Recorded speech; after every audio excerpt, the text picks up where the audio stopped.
Here's what we're looking for. Here's the ultimate goal for why we're even here today is this girl could be alive or this girl could be dead. If this girl is alive, we'd like to find her.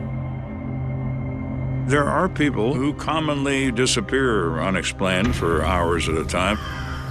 That couldn't be anything further from the truth in this case. Did they ask him about the panties, the blood all over him? When deviant sexual behavior is a motivator, Of every place that we traveled on this property, the only room that you were nervous in is that room. I've been somewhat nervous since you showed up, Dan. all bets are off. There's a legitimate freezer in the ground. Somebody has a dream and they want to make it live. Why is there air holes in there? I don't think a person would fit in there. There are people in this world who are patently evil, and if they're awake, they're planning a crime like this. Did you get that girl? No. You didn't take her somewhere? No. Do you know where she's at right now? No. Can you take me to her right now? No. Okay, I don't believe it. I started with the Fulton County Sheriff's Office in January of 1994. I knew that I always wanted to work in Fulton County. I know the people and I know the area. I have a sense of pride in my community and what I can do to give back. We're in a very small farming community of Metamora, Ohio. Everybody knows everybody else. It's at 11:30 at night, and Smithmeyer is fast asleep.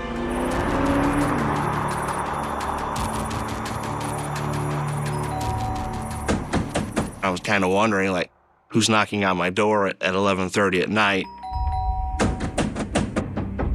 He finds a crowd of people on the porch who are concerned about their dear friend, Sierra Joggin. They started explaining that Sierra had gone missing, no one can find her, something's out of the ordinary. It's every parent's worst nightmare. My daughter had graduated with her, and I grew up with the family. It's personal at that point. Smithmeyer is determined to help the Joggin family find their little girl. When someone's reported missing, a lot of times you look into the history of the individual. Have they run away before? Is there problems with family, home life, drug issues? And when we're dealing with Sierra, that wasn't the case. There was some sense of urgency that something's going on and we need to get on top of this as fast as we can. We were really worried. Everyone knew Sierra and knew this isn't something that she would just do. She was a ball of energy. She was a force to be reckoned with, for sure. She was exciting, adventurous. She was one of those friends that would do anything with you. Sierra Joggin is 20 years of age. She goes to college in Toledo, 40 miles away, and she's home for the summer. She had plans in the fall to return to the University of Toledo for her senior year. She wanted to graduate, work in the business field, and she wanted a backpack. Life was really good for her. She was in a good place. She was really happy. Oh my God. Nuh-uh. She's ready to begin her life. And now she's disappeared in a puff of smoke.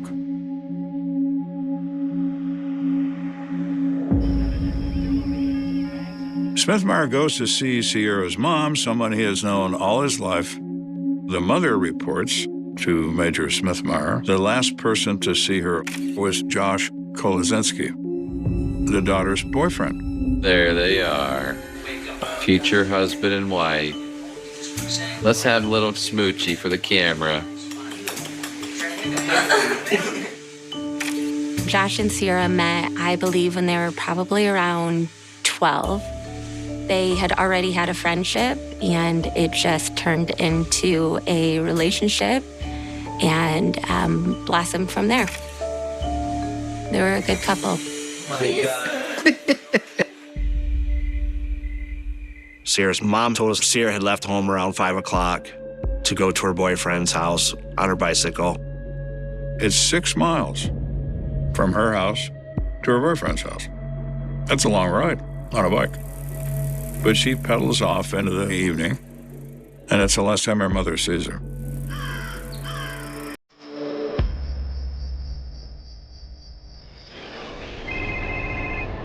Around 10:30, Josh called family. Have you seen Sierra? Did she make it home?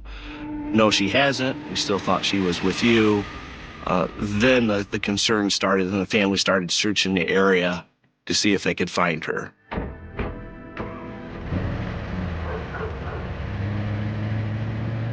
Sierra and I shared each other's locations on our iPhones, and you can always see where they're at. It tells you a town, a state, where they're at, how many miles away. And when her location said, location not found, my stomach sank, because for it to say nothing, that was a big red flag. Maybe she was in an accident. Maybe she got hit by a car and the person took off and she's laying there hurt. We contacted all the local hospitals and nothing. We couldn't find her. Searching for someone is a process of elimination. Once you begin to eliminate those things, you begin to focus on something more nefarious.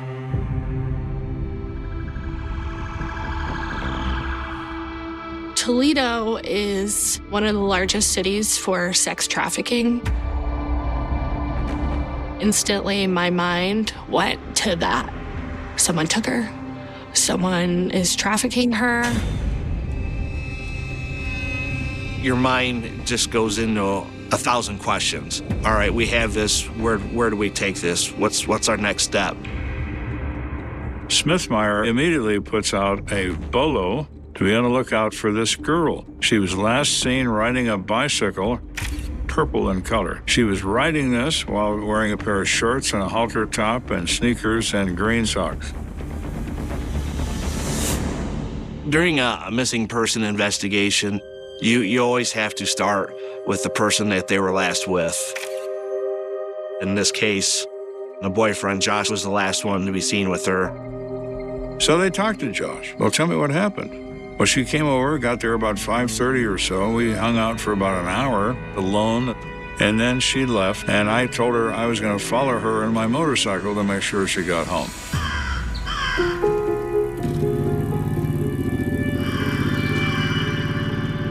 Josh had followed along with her for a few miles.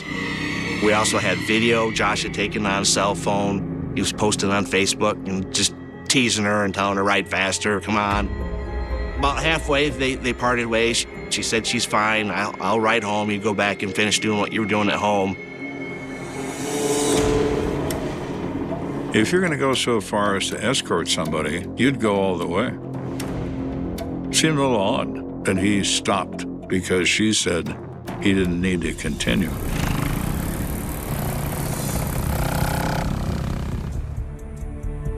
Josh had told her, call me when you get home. He never received a phone call. Josh was more than helpful, but he's a person of interest until we can prove otherwise. So you consider the facts. The facts are, so far, she's riding away from Josh, her boyfriend, on her bicycle on County Road 6 at precisely 6:43 p.m. The timestamp on the video was 6:43 p.m. So she is alive. Josh calls her home at 10:30, 3 hours and change later, and she's not there. What could have happened to her?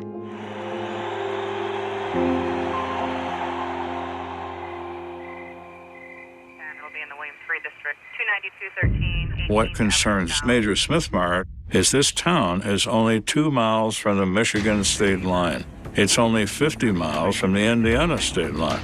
If she has been abducted for sex trafficking purposes, it's possible she's in another state by now.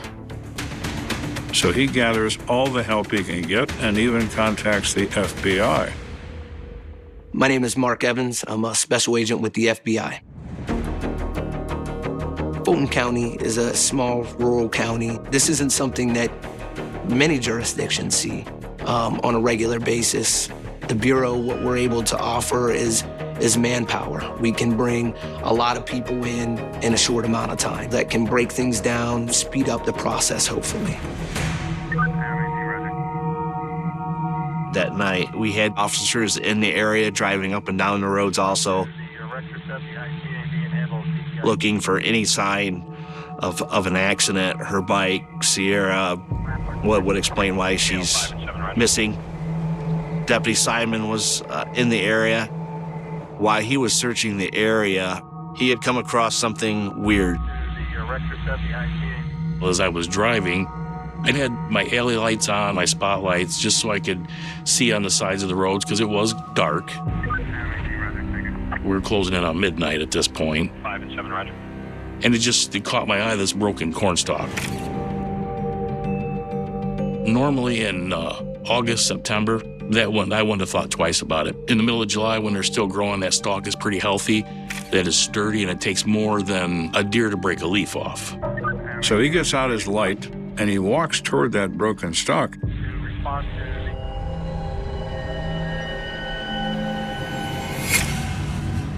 As I looked over there, I didn't quite know exactly what I was looking at, and then I realized that it was a bike. When Deputy Simon sees that purple bicycle, he knows he's standing at a crime scene. We have a purple bicycle, but we don't have the rider. Where could she be? KL 5 and 7, roger. 57, roger. We'll show you en route. You can take 10 steps into a cornfield in July, and no one can see you. No one. You're just gone.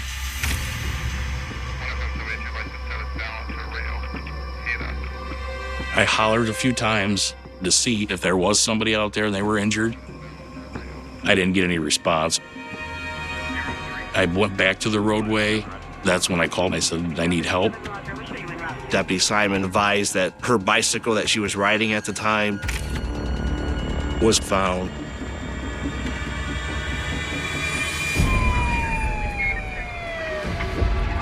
We didn't want any traffic, any persons coming or going from there. She was almost home, less than a quarter mile from home, when we found the bicycle in the cornfield. We had 2 groups of crime scene technicians that could gather, secure, log any evidence that we might find. They search the area around the bicycle very thoroughly, and they find an orange screwdriver. They also discover 2 pairs of sunglasses. One pair is identified as belonging to Sierra Joggin. Who owns the other pair? We also knew that Sierra was wearing bright green socks. We were able to find a singular bright green sock in the cornfield. People do not walk around wearing only one sock. There's been a physical confrontation here. I started seeing blood on the corn stalks. We knew someone was hurt. We assumed that was Sierra. It was at that time that we realized that the likelihood of Sierra leaving that area on her own free will wasn't possible. This was an abduction. We were just shared the information that they had the bike and there was a crime scene. We didn't know to the extent of it. Was she hit by a car? Was she disoriented and walked away? Where could she be? We also observed a spot where it looked like motorcycle tracks in the dirt. Well, who says he was with Sierra for a period of distance on a motorcycle? Her boyfriend, Josh. 2 and 2 still makes 4. We need to talk to him and rule him in or out as a viable suspect. So they make contact with Josh. He gives them permission to search anywhere they like. He says, I've got nothing to do with this. We knew when somebody left that crime scene, they were bleeding. So we're looking for items that may contain blood. We also photographed his motorcycle, the tires on the motorcycle. They look at his motorcycle. There's no blood on it. They look at the house, they find nothing. No blood. He also has a truck. Now he becomes interesting. As we conducted the search of Josh's truck, we found the tan pair of overalls, and immediately we noticed that there was red staining on them, consistent with blood. Blood on the coveralls? Can this be explained? He's become more of an interesting person than he was. In our interview with Josh, we learned that their relationship wasn't having any issues. There were no problems. We also spoke with friends of Sierra. They were asking us, how is Josh as a boyfriend? Have you ever seen him mean to her, hit her, anything like that? And Josh is a complete teddy bear. And so for them to think it was Josh, we just thought it was comical. Once we discovered the overalls in the rear of Josh's truck, we, of course, asked him, what is this blood? He explained that he had recently been on a hunting trip. State Crime Lab tested the blood on there and found it to be animal. That's not Sierra's blood, so we could rule that out. We also found the tire tracks didn't match the bike that he was on. We don't see any reason to believe that he's involved in this. He wasn't there. He wasn't responsible for what happened. It's now been over 24 hours since Sierra's been missing, and the amount of pressure being applied to law enforcement is growing by the moment. But there is still some level of hope that she could still be alive. We just don't know where she could be. We immediately decided we needed to set up a command post so that information could flow in and flow out pretty fast. And the school district blessed us by opening up that school. We were receiving phone calls, any tips that would come in and be investigated. The police are reaching out from that command post, and the press picks up on their wide search, and they start driving the story. Behind me, a large-scale search is about to begin for the missing young woman, Sierra Jogan. She was last seen at 6:45 at night. She was last seen riding a purple bicycle. There was calls going out for people to help search the fields. It was amazing to see your community come together and really boots to the ground. We definitely were trying to just keep it together. Her purple bike was found on County Road 6, about 3 or 4 rows into that cornfield. Where could she be? We were searching. We walked hand in hand, going back and forth with our feet, trying to see if we could find any sign of her. The corn sits, at that time was at eye level, maybe a little bit above my head. So it's up there. It's almost like its own little jungle. You get even a few rows off a roadway and you can't see. Deputy Smithmeyer and I and BCI agents were waiting on things to get been processed, kind of talking through what was going on. When Deputy Smithmeyer was advised that a resident had potentially found something, this person advised that he and his son noticed a motorcycle helmet laying along the road. They got to look at the helmet, and it looked like it was covered in blood. We know there was a motorcycle at the bicycle concealment site because of the tire track. Now we have a motorcycle helmet near the cornfield with blood all over it. What are the odds that this connects to the crime? They're very, very good.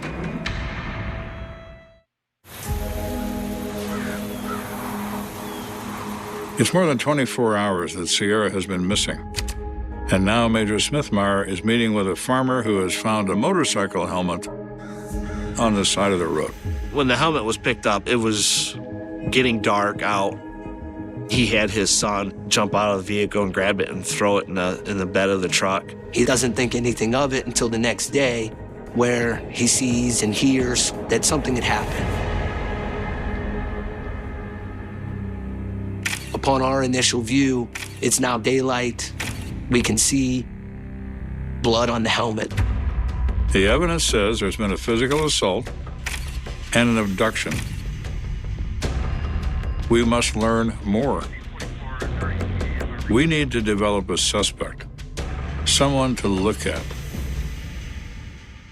Was there someone that she was having issues with? Was there any problems with work, school, any of that?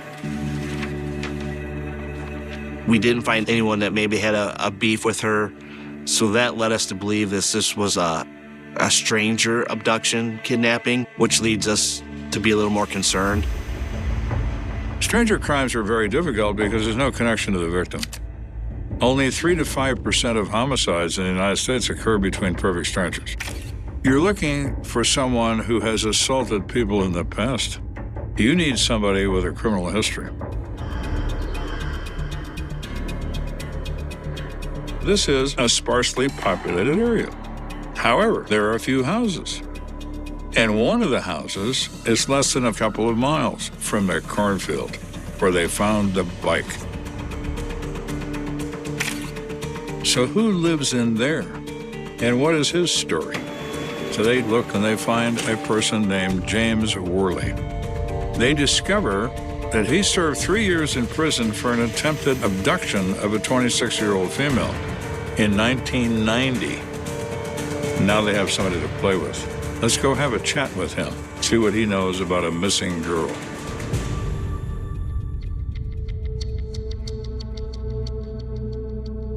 An agent and myself stopped at Mr. Worthy's residence. Is this going to be like a time-consuming thing? I don't know. Go ask me any questions. We explained to him that we were going door to door. We were checking all the residences up and down County Road 6 where the abduction happened. Did anybody see anything? If I was going to attack a chick, and I've been around the block, would I leave any evidence whatsoever to be found? You're saying you've killed before and you know not to leave evidence? I'm just saying, sir, and that's not cool to say that. No, I haven't killed anyone. We all kind of looked at each other like, well, that's weird. You really can't pinpoint it, but when you know something's just not right with somebody, your spidey senses kick in. He started describing how on the night of the 19th, he was riding his motorcycle. I run wherever I go. I wasn't really paying attention. But I had started having trouble with the bike. I stopped at the cornfield because I just couldn't go any further. How far into the cornfield? Probably about 10 foot. I don't want anybody to see it, and I don't want anybody to see me. When he said he saw a bike laying on the side of the road, that he wasn't a thief and that he had moved the bike. And then he went on to tell us that he lost his helmet, his sunglasses. I had a pack of fuses, my glasses, screwdriver. Remember what screwdriver you had? Orange. Goes with this set right here. We had to take the seat off to get to these tools to try to get his motorcycle started, and he lost all that. And then you say you've got my helmet? We have a black helmet. Well, it's probably my helmet. Okay. Mr. Worley is an idiot, among his other issues. He doesn't grasp the fact that he puts himself at the crime scene. He thinks he's creating an alibi, and he's creating an arrest warrant with his name on it. When we finally left the residence, we all kind of looked at each other and like, this is our guy. At that point that I went obtained a search warrant for the property to look for anything related to the abduction of Sierra. They're looking for blood. They're looking for a hiding place where you could keep a human being against their will. We still had hope that we would still find Sierra alive. The property was large. There was a house, there was a garage, and a barn on the property. They go out to the barn. He says, well, there's no need to go in there. There's nothing in there. If I was going to have some little chamber or whatever, it wouldn't be someplace at my house where it could be found. And at that moment, Smith-Meyer knows that's exactly where they want to be, in that barn, because that's exactly where Worley doesn't want them to go. I did not hurt anyone. I did not lay in the cornfield and wait and attack anyone. Honest God. He never said shit. What is this place, and what goes on in there? If I was in that barn, I would be keeping my eyes on Mr. Worley, because he's at his most dangerous right now. He's about to be discovered.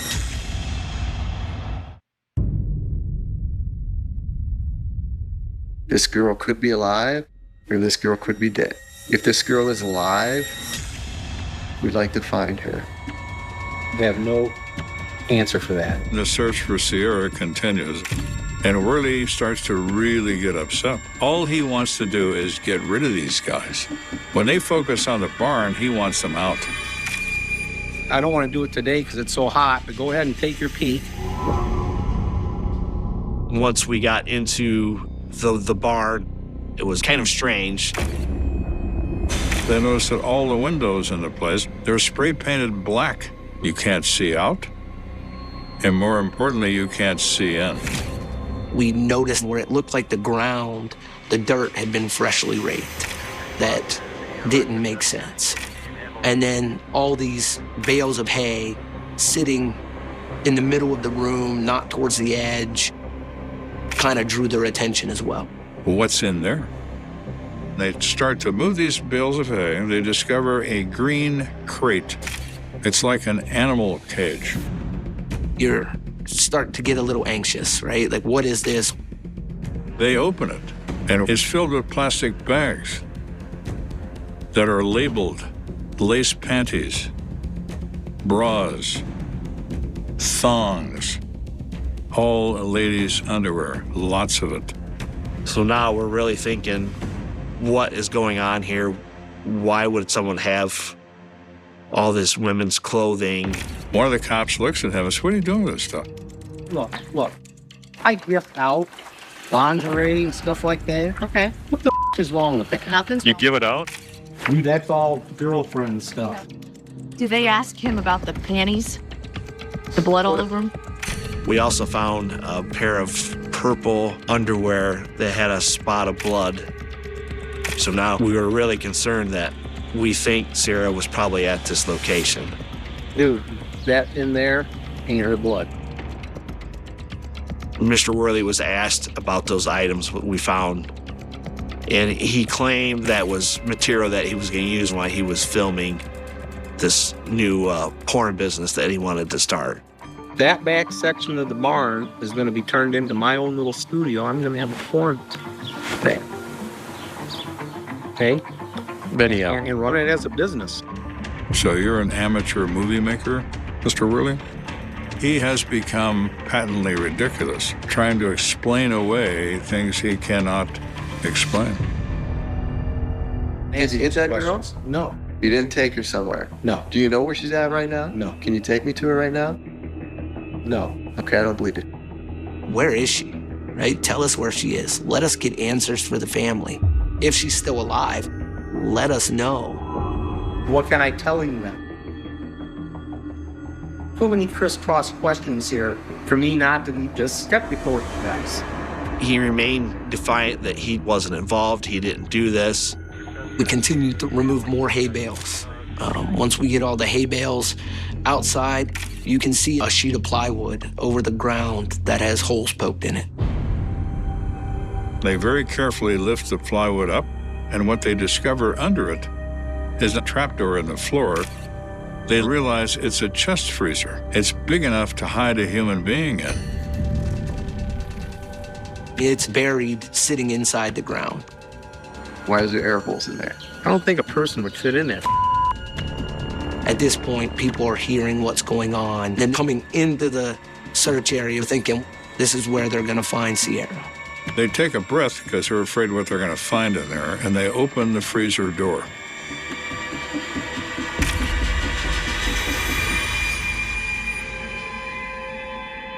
It smells very strongly like Clorox.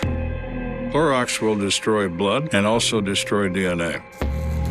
The agent started asking him about, well, why is there a freezer buried in your barn? Dude, that's my dope stash spot. I grow weed, I smoke weed, that's it. That didn't make sense in that it was carpet lined and that the chemical smell that came out of there. Your freezer's kind of odd. Everything about that room is odd. And it smells like leaf. Or ammonia. No, like something. I bug sprayed. I sprayed that whole building down with bleach a week ago. Why the hell would you do that?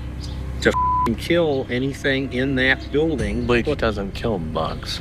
No, but it sterilizes and cleans. Straw. We searched all his vehicles that were on the property. We found zip ties, duct tape, a mask, pepper spray. One could look at them as potential abduction kits. The freezer they find is a jail cell, a place to hide a human being, a place that will convince the human being to be terrified and to insist if they cooperate, they will come to no harm. Worley enjoys the sickness of that mental torture. He doesn't want to kill him yet. He's not done playing with him. This is the worst of humans, the absolute worst. After the items that we found at that location, knowing that Mr. Worley was in the same area as Sierra at the time of her abduction, he was arrested and taken to our local jail on an abduction charge. Now, Worley, when he goes to jail, invokes his right to remain silent. Okay, we invoke our right for you to remain under arrest. We continued the search of the property for another day and a half after that. We had a missing person, and we didn't know where she was at, so we weren't going to stop. I continue to ask the public for any assistance that you may be able to provide. Of course, news media is out there. You know, they're asking questions. And we put it out. If anybody saw him, if anybody saw Sierra, let us know. Anything out of place, anything out of the ordinary. And it just so happened that this farmer, checking his property on the 22nd, day 3 since she went missing, and he walked up and, noticed, hey, wait, that's not normal. That mound of dirt right there isn't normal. They all respond. Ohio BCI, the FBI, and Smithmire. They discover a shallow grave. They smell the odor of decomposition, which you never forget. And they know what they've found.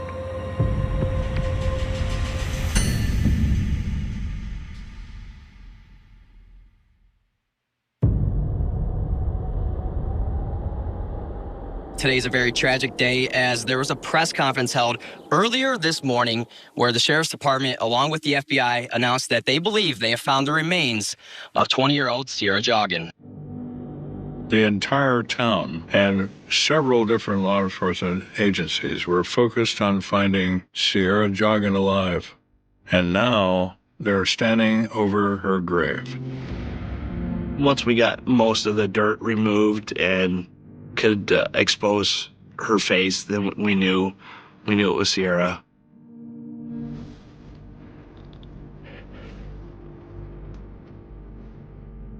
The worst possible crime scene you can ever have as a homicide detective is someone that you know. It was emotional. Oh, it was hard.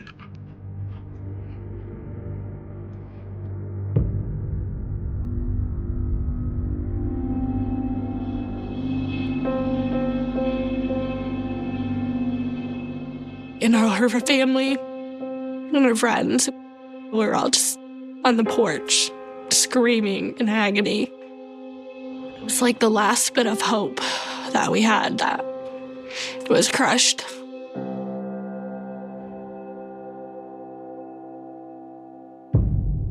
Once they had dug down, they removed Sierra from there. It was at that time that we were able to see how she was bound.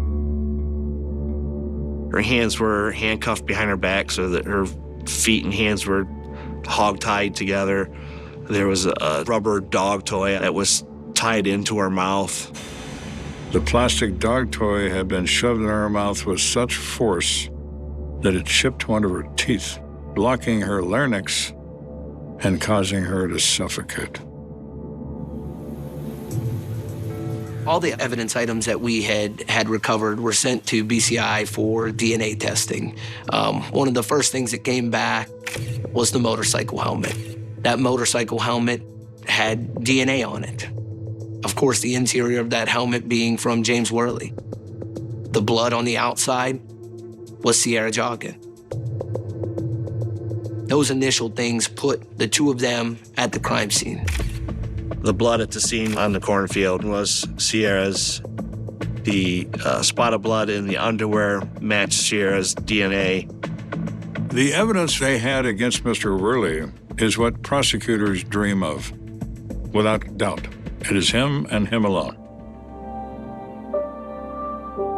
Yeah, trying to figure out what happened, trying to understand how it went from her riding her bike to now her in a grave in the cornfield.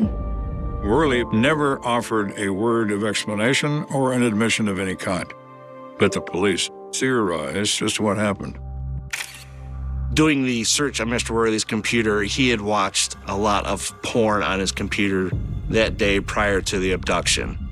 And some of that porn was kidnapping, abduction kind of material. We believe once he watched that, he got himself worked up into a frenzy and went out for a ride on his motorcycle.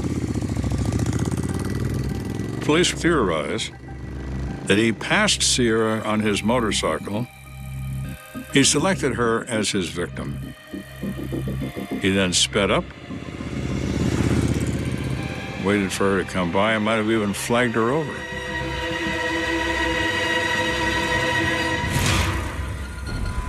And he nails her in the head with a helmet. At that point, he drags her into the cornfield where there's the struggle, abducts her at that location, ties her up, then leaves the scene on his motorcycle. He then waited for darkness, which wasn't far off, drove back in his pickup truck, loaded her up, and took her to this chamber of horrors in a barn. Mr. Worley is evil to his core. As far as the trial went, the prosecution, they did a fantastic job of telling the story, linking James Worley's DNA, building the best possible case. The amount of evidence was overwhelming, but Mr. Worley was adamant that he wasn't involved. No remorse whatsoever. Ultimately, at trial, James Worley was convicted of aggravated murder of Sierra Joggin and was sentenced to the death penalty. He is scheduled to die in the Ohio State Penitentiary in 2025. My personal opinion, I think they should carry out the execution by shoving a plastic dog toy down his throat after they hit him in the head with a motorcycle helmet. But that's just an opinion. After the trial, we were thinking about ways that we could help the community and provide life-saving tools for them. So we created a self-defense and self-awareness curriculum called Sierra Strong. We do community programs that provide self-awareness and self-defense classes for the youth and adults. In addition to that, Sierra's family passed a law called Sierra's Law, which created a database of violent criminal offenders. At the time of Sierra's disappearance, Mr. Worley's criminal past wouldn't have been public knowledge. It was sickening to us that we had no idea this person lived in our community. And Sierra's family was really adamant about creating some kind of database that would protect the public and other people in their communities knowing where these violent offenders were. We worked so hard for Sierra's Law to be able to have a violent offender database that police can use in those crucial moments when somebody goes missing.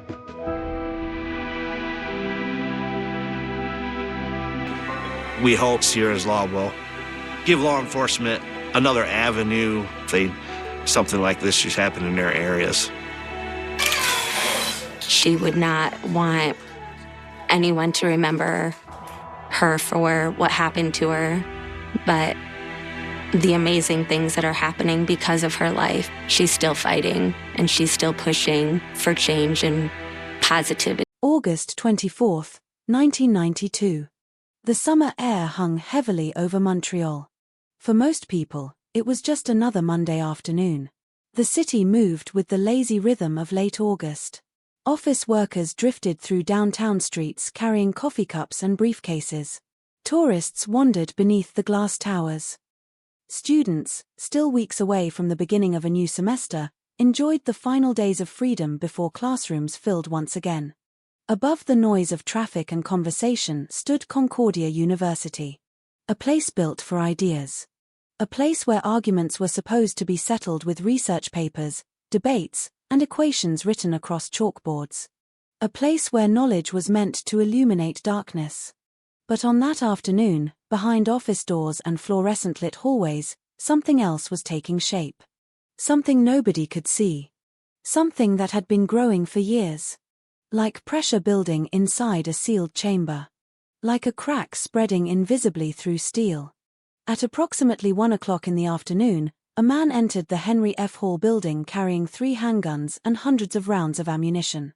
People passed him without concern. No one screamed. No one ran. No one knew they were standing beside a disaster that would soon leave 4 people dead and a university forever changed. The man moved through the building with a purpose that seemed ordinary from the outside. But inside his mind, years of resentment, humiliation, obsession, and rage had already reached their breaking point. His name was Valery Fabricant. And before the day was over, Concordia University would become the scene of one of the deadliest workplace and academic massacres in Canadian history. What makes this story especially chilling is not simply the violence itself. It is the fact that the warning signs had been there. For years. People had heard the threats. People had witnessed the confrontations. People had watched the anger grow.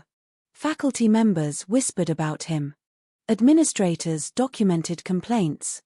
Colleagues tried to avoid him. Some feared him. Many dismissed him. Almost everyone believed the situation would somehow resolve itself. But resentment does not disappear simply because others grow tired of hearing it. Sometimes it festers. Sometimes it mutates. And sometimes it waits. As the afternoon sunlight poured through the windows of the Hall building, professors sat behind desks reviewing research. Secretaries answered phones. Administrative staff prepared for the upcoming semester. Life continued exactly as it always had. Nobody realized that somewhere nearby, a man was carrying enough ammunition to wage a small war. Nobody knew that names had been stored inside his mind for years. Names attached to grievances. Names attached to accusations. Names attached to a narrative that only he fully understood. And soon, those names would become targets. The first gunshots shattered more than silence. They shattered the illusion that universities are somehow immune from the darkest corners of human behavior. In movies, violence often arrives with warning music. In reality, it begins with confusion. A sharp crack. A pause. A second sound. People turning their heads. A question hanging in the air. Was that construction? Was something dropped? Did a machine malfunction? The human mind resists accepting horror when ordinary explanations still exist. But reality reveals itself quickly. And once it does, nothing is ever the same. Inside the building, panic spread floor by floor. Hallways transformed into escape routes. Offices became hiding places. Voices became screams. The world that existed minutes earlier vanished forever. Some people would spend the rest of their lives replaying those moments. The sounds. The faces. The impossible realization that death was moving through a place dedicated to education. Yet to understand what happened that afternoon, we must look beyond the gunshots. Because mass violence rarely begins on the day it occurs. It begins years earlier. Inside conversations. Inside grievances. Inside humiliations. Inside perceived injustices. It begins in the stories people tell themselves. Stories about betrayal. Stories about enemies. Stories about what they believe the world owes them. Valery Fabricant had spent years constructing such a story. In his version of reality, he was not the villain. He was the victim. The misunderstood genius. The truth-teller surrounded by corruption. The man who believed others had stolen what rightfully belonged to him. And perhaps the most dangerous moment in any tragedy arrives when a person becomes completely convinced that their anger is not only justified but righteous. Because once that happens, almost anything can be rationalized. Every insult becomes evidence. Every disagreement becomes persecution. Every obstacle becomes proof of conspiracy. The line between reality and obsession begins to dissolve. By the summer of 1992, that line had nearly disappeared. The university had become more than a workplace in Fabricant's mind. It had become a battlefield.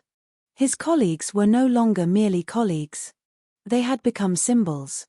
Representatives of every grievance he carried. Every disappointment. Every perceived betrayal. Every professional setback. The terrifying truth is that many of the people around him recognized pieces of the danger. They saw the hostility. They heard the accusations. They knew he was volatile. But recognizing danger and preventing disaster are not the same thing. Human beings have a remarkable ability to normalize alarming behavior when exposed to it long enough. The unusual becomes familiar. The familiar becomes tolerated. And tolerated behavior can eventually become catastrophic. Years later, countless questions would emerge. Could this have been prevented?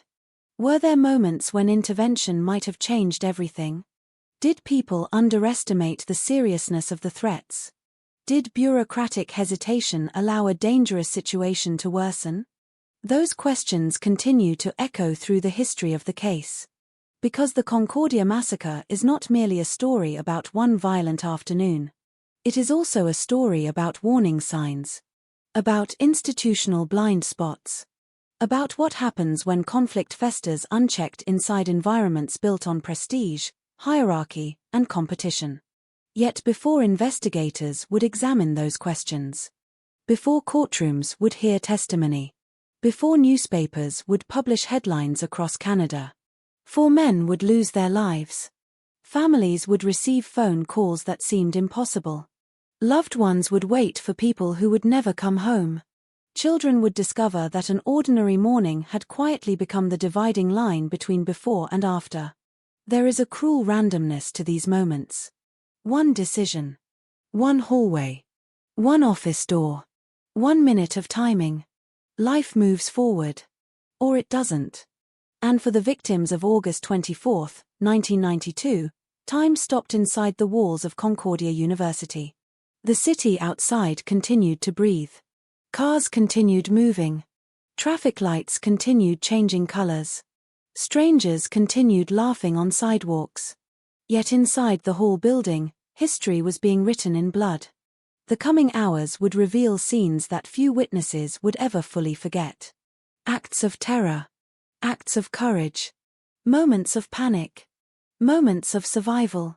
And at the center of it all stood a man whose descent toward violence had been unfolding for years, hidden beneath academic titles, professional disputes, and institutional procedures. This is not simply the story of a shooting. It is the story of a slow-burning fuse that everyone could see but nobody truly believed would reach the powder keg. It is the story of ambition transformed into obsession. Of grievance transformed into hatred. Of warnings transformed into tragedy. And it begins not with the first gunshot, but with the years of darkness that quietly preceded it. Because long before the victims fell, long before police surrounded the building, long before Canada watched the aftermath unfold across television screens, the seeds of the massacre had already been planted. And they had been growing in plain sight. To understand how a university became the setting for a massacre, we have to leave behind the chaos of August 24, 1992, and travel backward through time. Long before police sirens echoed through downtown Montreal. Long before terrified employees barricaded themselves inside offices. Long before the names of 4 professors appeared in newspaper headlines across Canada. There was simply Concordia University. A place filled with ambition. A place where careers were built one publication at a time. A place where ideas competed every day for recognition, funding, prestige, and influence. At first glance, Concordia looked like exactly what one would expect from a major Canadian university.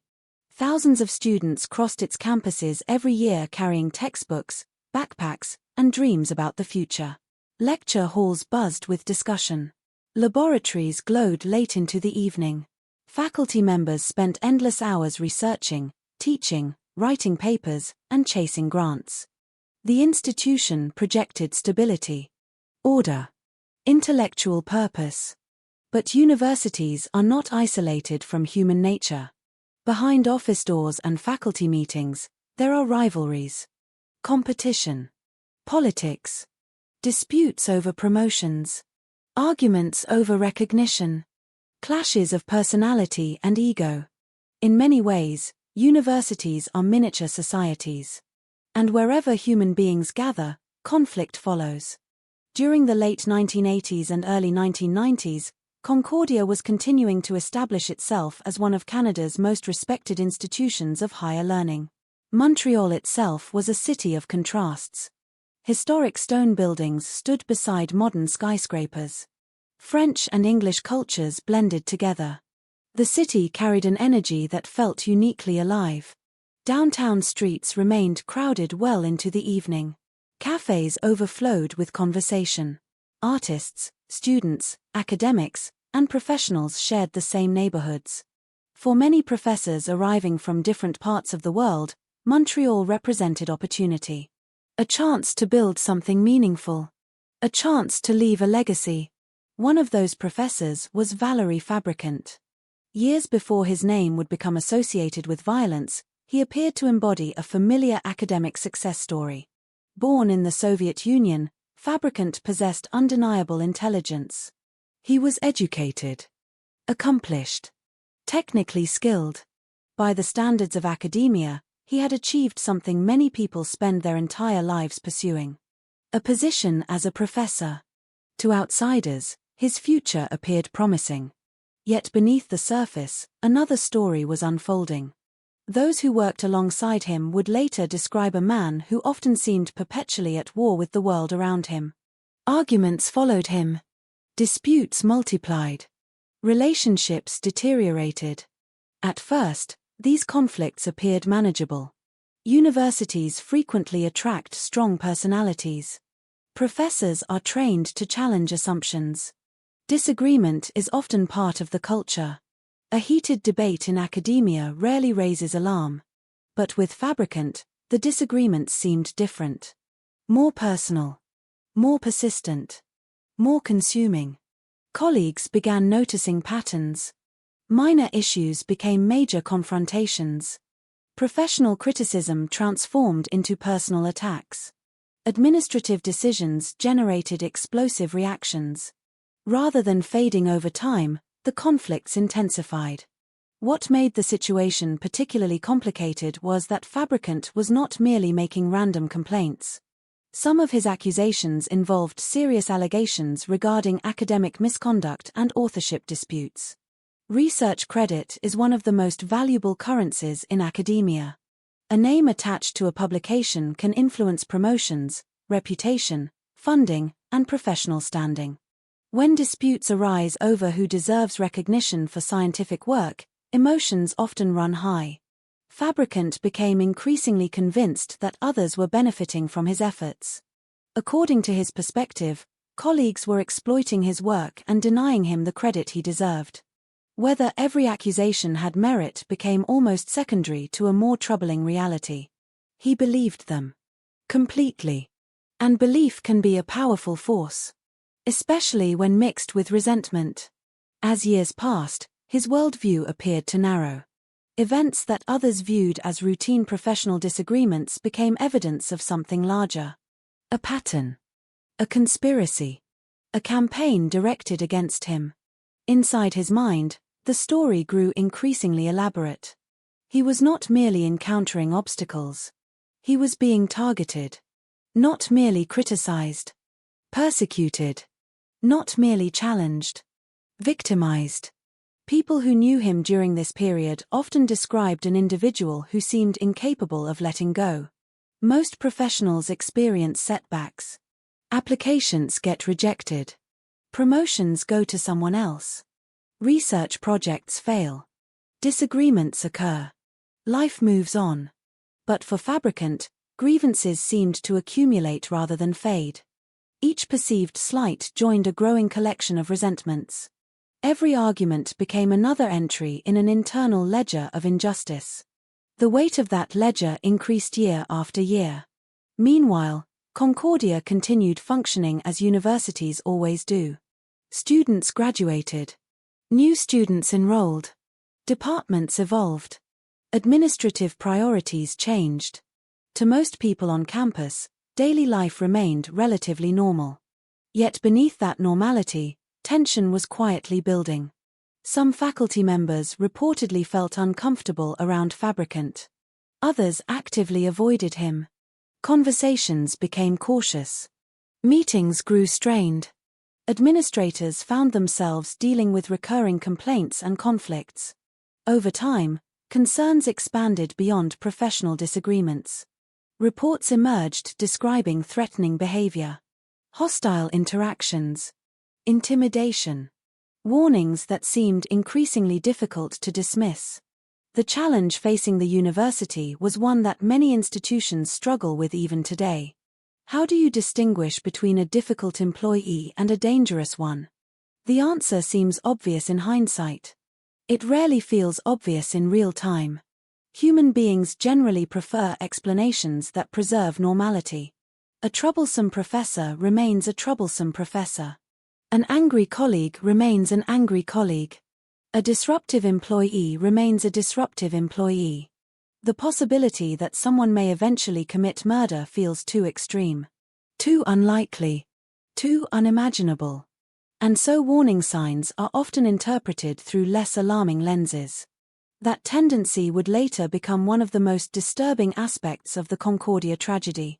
Many of the behaviors that appeared significant after the massacre had already been visible before it occurred. Yet visibility does not always produce action. Institutions move slowly. Policies create obstacles. Legal concerns complicate decisions. People hesitate. Responsibility becomes diffused. One person assumes someone else is handling the problem. Meanwhile, the problem continues growing. By the early 1990s, Fabricant's relationship with Concordia had deteriorated dramatically. The conflict was no longer limited to isolated disputes. It had become part of the university's atmosphere. His name carried tension. Faculty members understood the history. Administrators recognized the challenges. Some people feared what might happen next. Others believed the situation would eventually resolve itself. Neither group could fully imagine the reality approaching. Looking back now, there is something haunting about those years. The future victims and the future killer occupied the same hallways, attended the same meetings, worked inside the same institution. Their paths crossed countless times. Yet nobody could see where the story would ultimately end. There is often a temptation to view tragedies as sudden explosions. A single terrible day emerging from nowhere. The truth is usually more complicated. Catastrophic events often resemble earthquakes. The devastation appears sudden. The pressure that created it accumulated slowly. 4 years. Invisible until the moment everything breaks. Inside the Henry F. Hall building, life continued according to routine. Faculty offices lined the corridors. Bulletin boards displayed announcements. Telephones rang. Doors opened and closed. Research papers accumulated on desks. Students occasionally wandered through administrative areas seeking information about courses and schedules. Nothing about the building suggested it would one day become a crime scene known across the country. The 9th floor, where much of the future violence would occur, was not a place associated with danger. It was associated with work. Ordinary work. The kind of work that fills universities every day. People discussed engineering problems. Reviewed documents. Answered correspondence. Prepared for classes. The environment was predictable, safe, familiar. And perhaps that familiarity made what happened later even more shocking. Violence always feels more terrifying when it invades places we associate with security. A battlefield is expected to contain danger. A university is not. That contrast would become central to the public reaction following the massacre. Canadians were still carrying memories of another tragedy that had struck Montreal less than 3 years earlier, the massacre at École Polytechnique. The nation had already learned that educational institutions were not immune to violence. Yet the wounds from that event remained fresh. Few imagined another academic tragedy would unfold in the same city so soon. As the summer of 1992 progressed, Montreal moved through warm afternoons and long evenings. Students prepared for the upcoming academic year. Faculty members returned from vacations. Administrative offices became busier. The machinery of university life slowly accelerated toward September. For most people, August represented anticipation. New beginnings. New opportunities. Fresh goals. For Valerie Fabricant, however, the months leading toward August 24th appear to have followed a very different trajectory. His grievances had not diminished. His anger had not subsided. The conflicts remained alive inside him. While others focused on the future, he remained consumed by the past. That distinction matters. Because people trapped inside resentment often experience time differently. Yesterday's insult remains vivid. Last year's argument feels current. Old wounds never fully heal. They simply wait. And as those grievances accumulated, another dangerous transformation was occurring.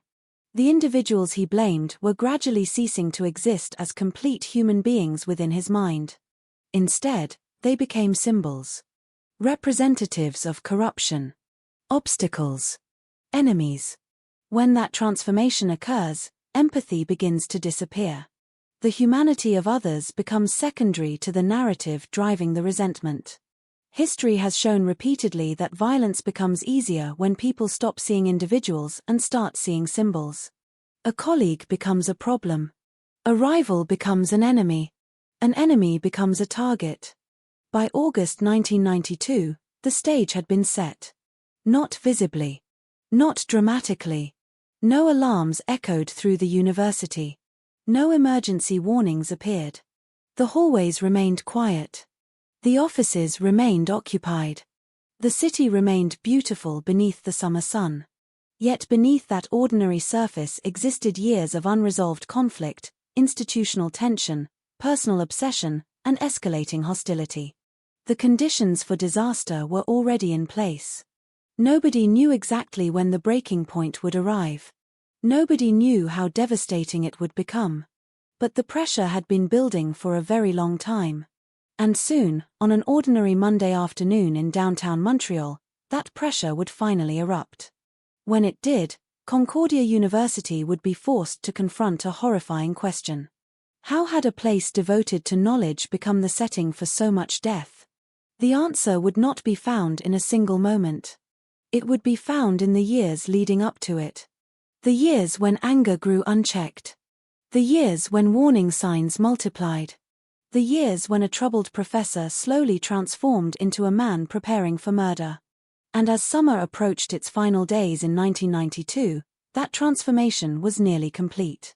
When people remember mass killings, attention often gravitates toward the perpetrator.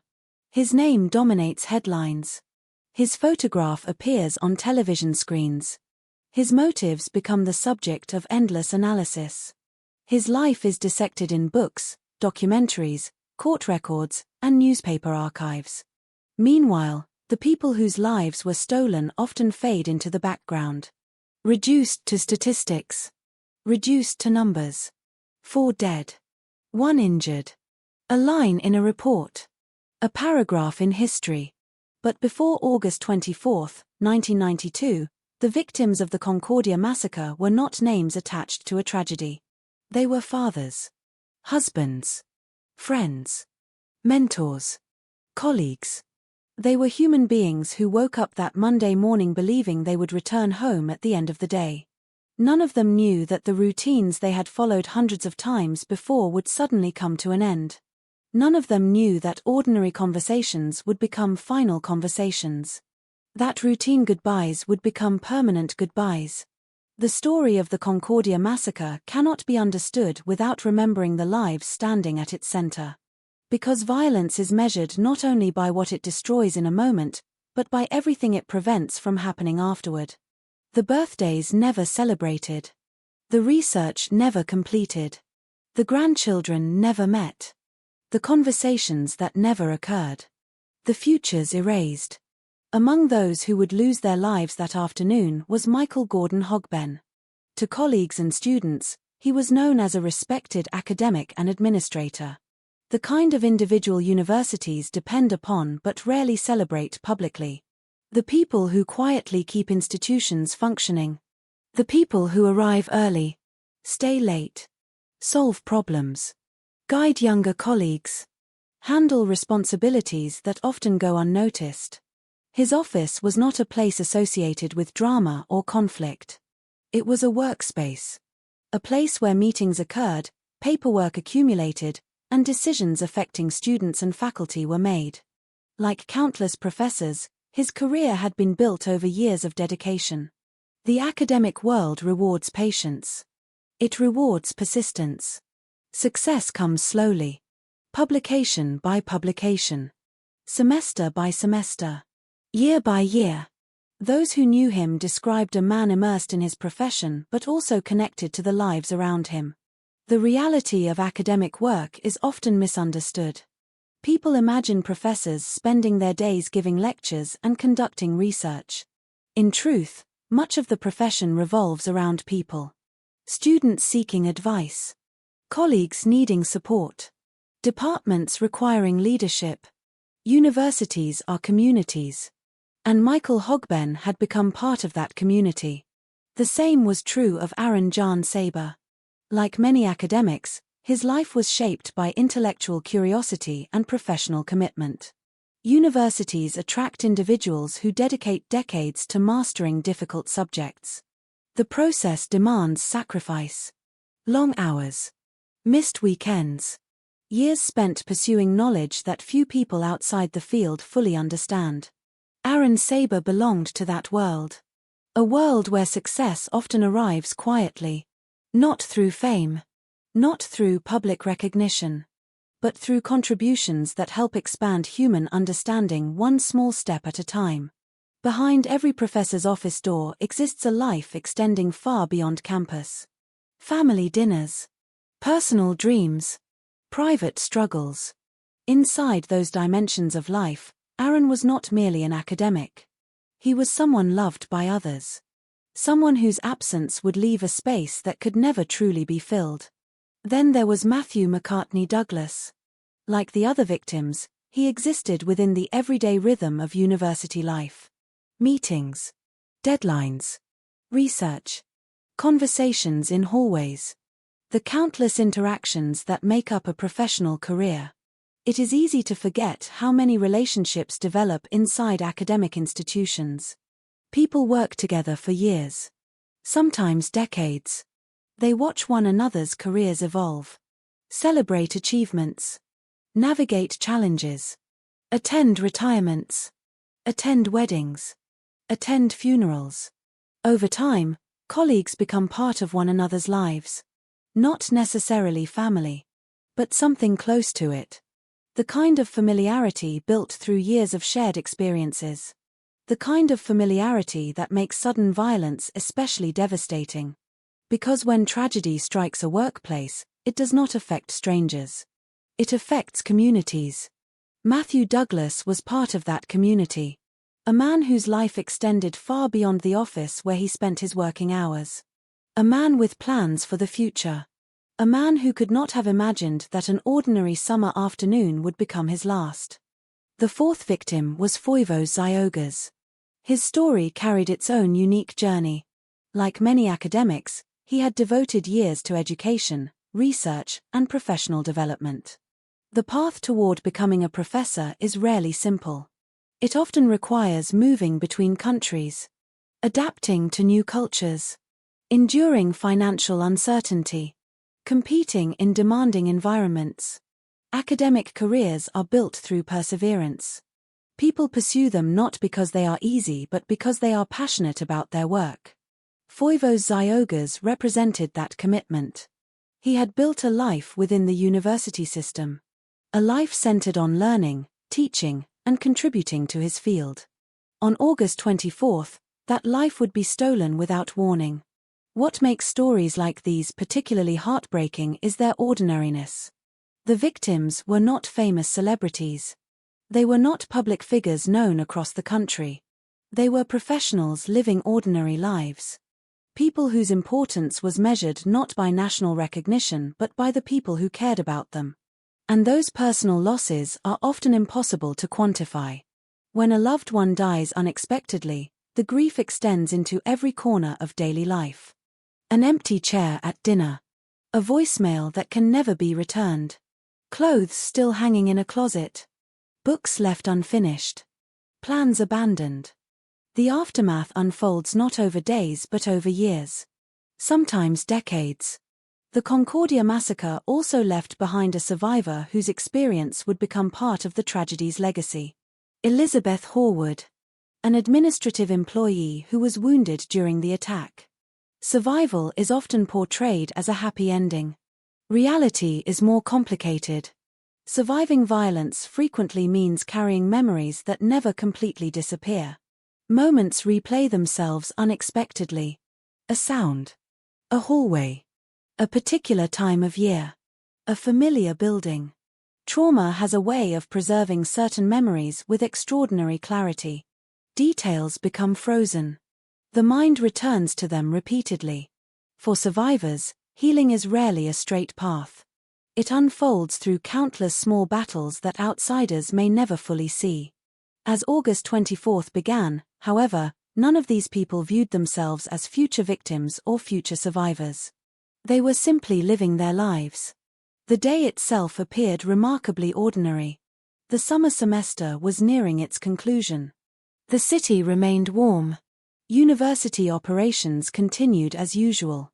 Inside offices, faculty members reviewed documents, answered correspondence, and prepared for upcoming responsibilities. The atmosphere lacked any sense of impending catastrophe. If someone had walked through the corridors that morning, they would have observed exactly what they expected to see. People working. People talking. People planning for the future. That normality is important. Because mass violence often feels shocking precisely because it erupts into ordinary environments. There is no dramatic warning. No visible countdown. The transition from routine to horror can occur in seconds. One moment someone is discussing a project. The next moment everything changes. Somewhere within the hall building, the future victims moved through their day. Perhaps one checked a calendar.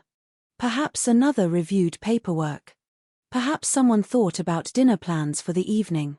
Perhaps someone intended to call a family member after work. These small moments are invisible to history. Yet they matter. Because they remind us that every victim possessed an inner life that cannot be captured by official records. Every person carries thousands of thoughts, memories, hopes, fears, and relationships.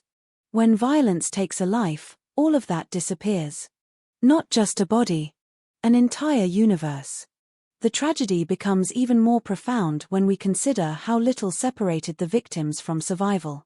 Different timing. Different decisions. A delayed meeting. An unexpected phone call. A closed office door. History often turns on moments so small they become impossible to comprehend afterward. Family members frequently replay those possibilities. What if he had arrived later? What if she had stayed home? What if the meeting had been cancelled? The mind searches endlessly for alternative outcomes. Yet reality remains unchanged. By the afternoon of August 24th, fate had already placed certain people in certain locations. The collision course was underway. What none of the victims could know was that they had already become central figures in another man's narrative. A narrative shaped by years of resentment. Years of accusations. Years of anger. Within that narrative, individuals ceased being individuals. They became symbols of grievances. Representatives of perceived injustices. Targets. This transformation is one of the most disturbing elements in many acts of mass violence. The perpetrator often spends years constructing a worldview in which other people become responsible for every frustration, every disappointment, every perceived betrayal. Once that worldview solidifies, empathy begins to erode. The victims become obstacles instead of human beings. And when humanity disappears from the equation, violence becomes easier to justify. The victims of Concordia never shared that worldview. They continued living inside reality. Attending meetings. Managing responsibilities. Thinking about ordinary concerns. While one man nurtured grievances, they continued building careers and lives. That contrast creates one of the central tragedies of the story. The victims were moving forward. The killer was moving backward. Deeper into resentment. Deeper into obsession. Deeper into a version of reality increasingly detached from everyone around him.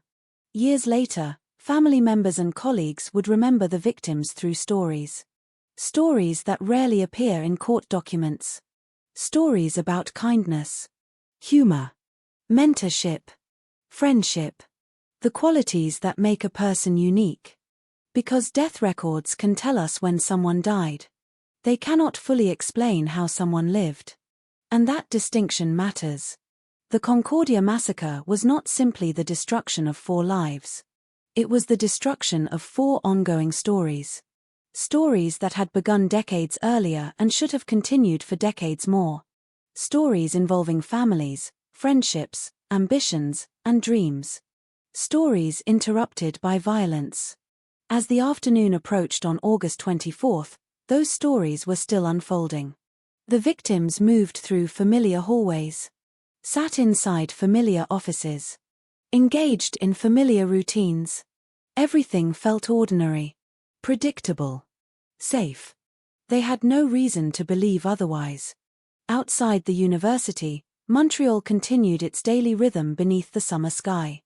Cars moved through downtown streets. Pedestrians crossed intersections. Life carried on. Yet within the walls of Concordia University, unseen forces were drawing closer together. The lives of 4 professors.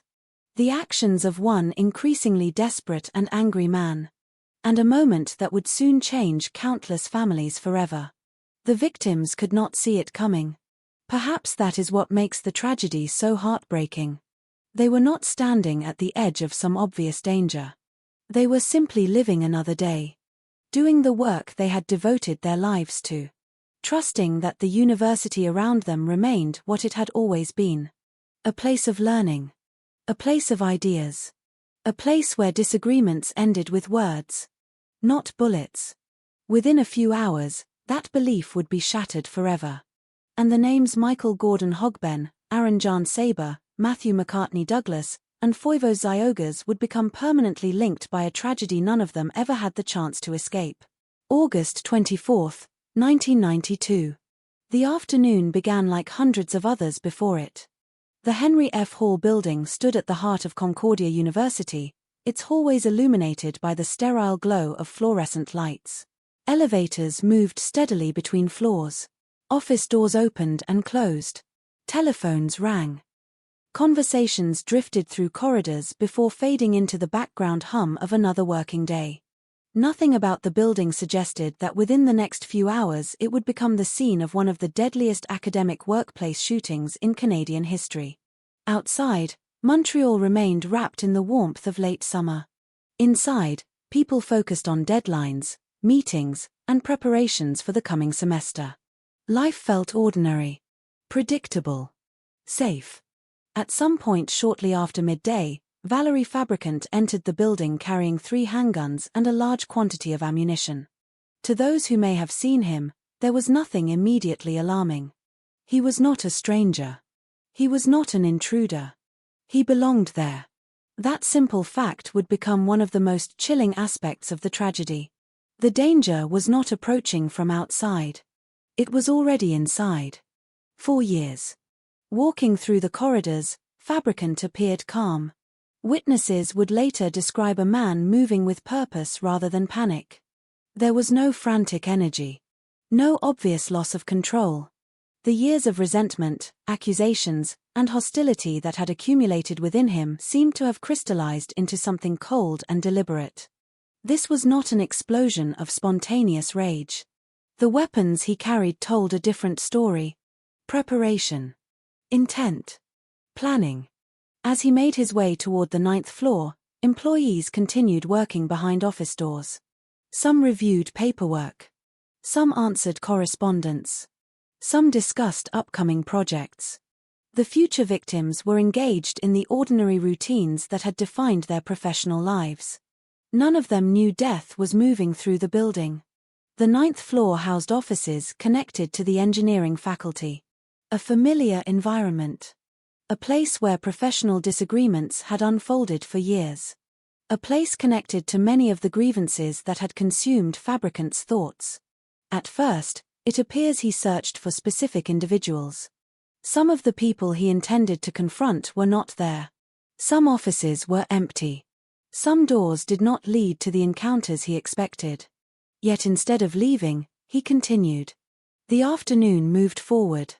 So did he. The first moments of violence shattered the routine of the day. In many real-life tragedies, witnesses later struggle to remember the exact sequence of sounds.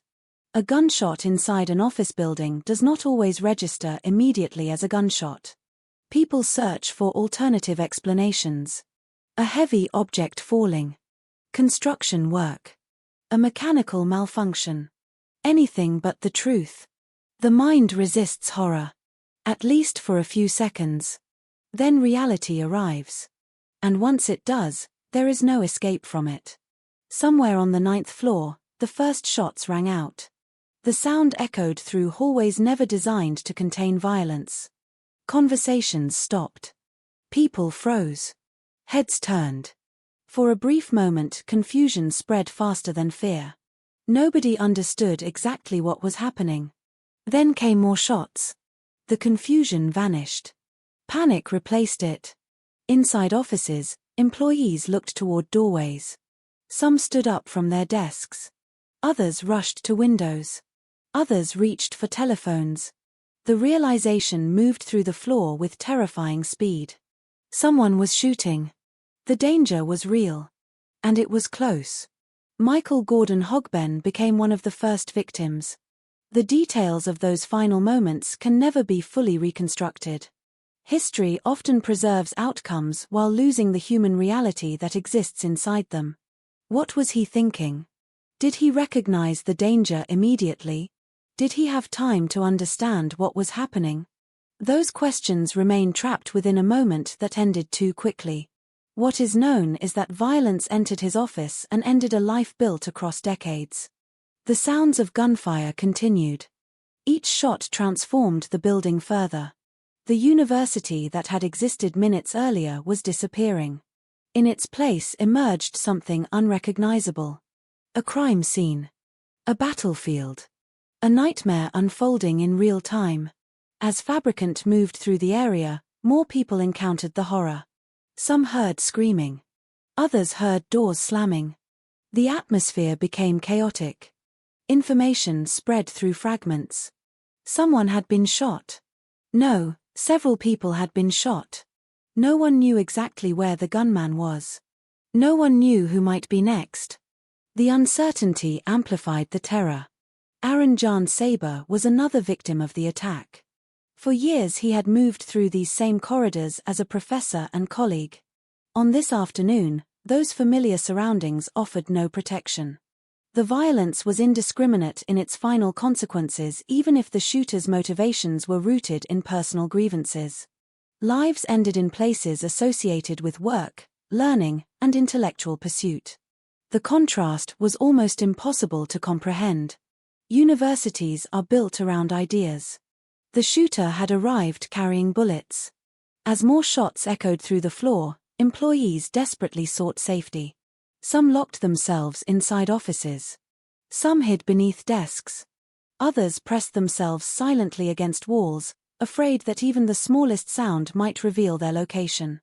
Fear transformed every ordinary object into a potential shield. A desk. A filing cabinet. A locked door. Anything that might create one more layer between themselves and the gunman. Telephones became lifelines. Emergency calls flooded outward. Voices trembled as employees tried to explain what was happening. Details were fragmented. Confused. Terrified. There was a shooter. People were injured. People were dying. Help was needed immediately. Meanwhile, Fabricant continued moving through the floor. Years of resentment had culminated in minutes of violence. The grievances that had once been expressed through complaints, accusations, and confrontations were now being expressed through gunfire. Matthew McCartney Douglas became another victim. Like the others, he had arrived at work expecting a normal day. Like the others, he became part of a tragedy no one had imagined that morning. The brutality of mass violence often lies in its speed. Entire lives are erased in seconds. Careers built over decades vanish instantly. Families are transformed forever by moments measured in heartbeats. The attack continued. Panic spread beyond the immediate area. People on nearby floors began hearing rumors. Some fled stairwells. Others sheltered in place. The building became a maze of uncertainty. Every unfamiliar sound triggered fear. Every footstep felt threatening. Nobody knew where safety truly existed. Foivos Ziogas would also lose his life during the shooting. 4 professors. 4 careers. 4 families. 4 futures erased. The number itself seems small when compared to some mass casualty events. Yet numbers can be deceptive. Each victim represented an entire world. An entire network of relationships. An entire lifetime of memories and possibilities. Those worlds disappeared one by one during the course of the attack. At some point during the violence, administrative employee Elizabeth Horwood was wounded but survived. For survivors, tragedy creates a unique burden. They live. Yet they carry memories that remain long after physical injuries heal. The mind records terror in ways that can last for decades. Images. Sounds. Moments. Fragments that refuse to disappear. As the shooting unfolded, law enforcement officers raced toward Concordia. Emergency responders received fragmented reports from frightened callers. Information arrived in pieces. A gunman. Multiple victims. Hostages. Shots fired. The situation was rapidly evolving. Inside the building, the atmosphere had become surreal. Many people later described similar experiences during violent incidents. Time seemed distorted. Minutes felt like hours. Simple decisions felt impossible. The human brain struggles to process extreme danger. People remember isolated details with extraordinary clarity while entire sequences disappear into confusion. A flickering light. A voice in the hallway. The sound of breathing. A locked door handle. Tiny details become permanent memories. The attack eventually progressed toward its final stage. By then, the 9th floor had been transformed into a landscape of fear. The gunman had already left devastation behind him. Lives had been lost. Others had been shattered. Yet the confrontation was not over. Fabricant ultimately entered an office and took hostages. The situation shifted from a shooting spree into a tense standoff. For those trapped inside, every second carried uncertainty. They were now sharing a room with an armed man who had already killed multiple people. No one could predict what he would do next. Outside, police worked to contain the situation. Inside, fear hung over every movement. Every glance. Every word. The hostages found themselves trapped in a terrifying reality. A wrong decision could be fatal. A sudden movement could provoke violence. The atmosphere must have felt unbearable. A mixture of fear, disbelief, and desperate hope. Yet despite everything that had happened, the ending of the standoff would unfold through an unexpected moment. At some point during the hostage situation, Fabricant began speaking on the telephone. Whether from exhaustion, distraction, or overconfidence, he placed one of his weapons down. For a brief instant, the balance of power shifted. Moments like these often determine the outcome of crises. A single second. A single opportunity. A single act of courage. One hostage seized that opportunity. The weapon was kicked away. The carefully maintained control that Fabricant had held throughout the standoff suddenly fractured. Security personnel and others nearby moved quickly. The gunman was subdued. The nightmare that had consumed the university finally came to an end. But the damage was already done. 4 men were dead. Another person was injured. Dozens of witnesses were traumatized. Countless lives had been altered forever. As police secured the building, the reality of what had occurred began settling over Concordia University. Hallways that had once carried ordinary workplace conversations now contained investigators, emergency responders, and evidence markers. Office doors stood open to scenes of devastation. The familiar environment had become almost unrecognizable. Outside, news of the shooting spread rapidly. Families began receiving phone calls. Some calls brought relief. Others brought unimaginable grief. The transition from ordinary afternoon to historic tragedy had taken only a matter of hours. For those directly involved, however, the experience would never truly end. The gunfire had stopped. The standoff was over. The killer was in custody. Yet the consequences were only beginning. Because while violence can unfold in minutes, its aftermath lasts for years. And as darkness gradually settled over Montreal that evening, Concordia University faced a reality from which it would never fully return. The massacre was over. The reckoning had just begun. The shooting was over. The gunman was in custody. Yet for the people entering the 9th floor of the Henry F. Hall building, the nightmare was only beginning. In the immediate aftermath of violence, there is often a strange and unsettling silence. Not true silence. The sounds of radios still crackle. Boots still move across floors. Voices continue speaking in urgent tones. But compared to the chaos that came before, the stillness feels unnatural. As if the building itself is struggling to comprehend what has happened inside its walls. That afternoon, police officers moved carefully through corridors that only hours earlier had been part of an ordinary university environment. The fluorescent lights remained on. Office doors remained where they had always been. Desks were still covered with paperwork. Coffee cups still sat on tables. Calendars still hung on walls. The physical surroundings looked familiar. Yet everything had changed. Every room now carried the weight of tragedy. Every hallway contained evidence of violence. Investigators approaching a fresh crime scene are trained to focus on details rather than emotions. Their job requires discipline. Measurements. Photographs. Documentation. Procedure. But even experienced investigators are human beings. And some crime scenes leave impressions that linger long after the case is closed. The Concordia massacre was one of those scenes. The 9th floor quickly became a controlled environment. Access was restricted. Officers established perimeters. Witnesses were separated for interviews. Emergency medical personnel moved through areas where victims had fallen. Every minute mattered. Not only because evidence needed to be preserved, but because investigators needed to understand exactly what had happened. Mass shootings often generate confusion during the first hours.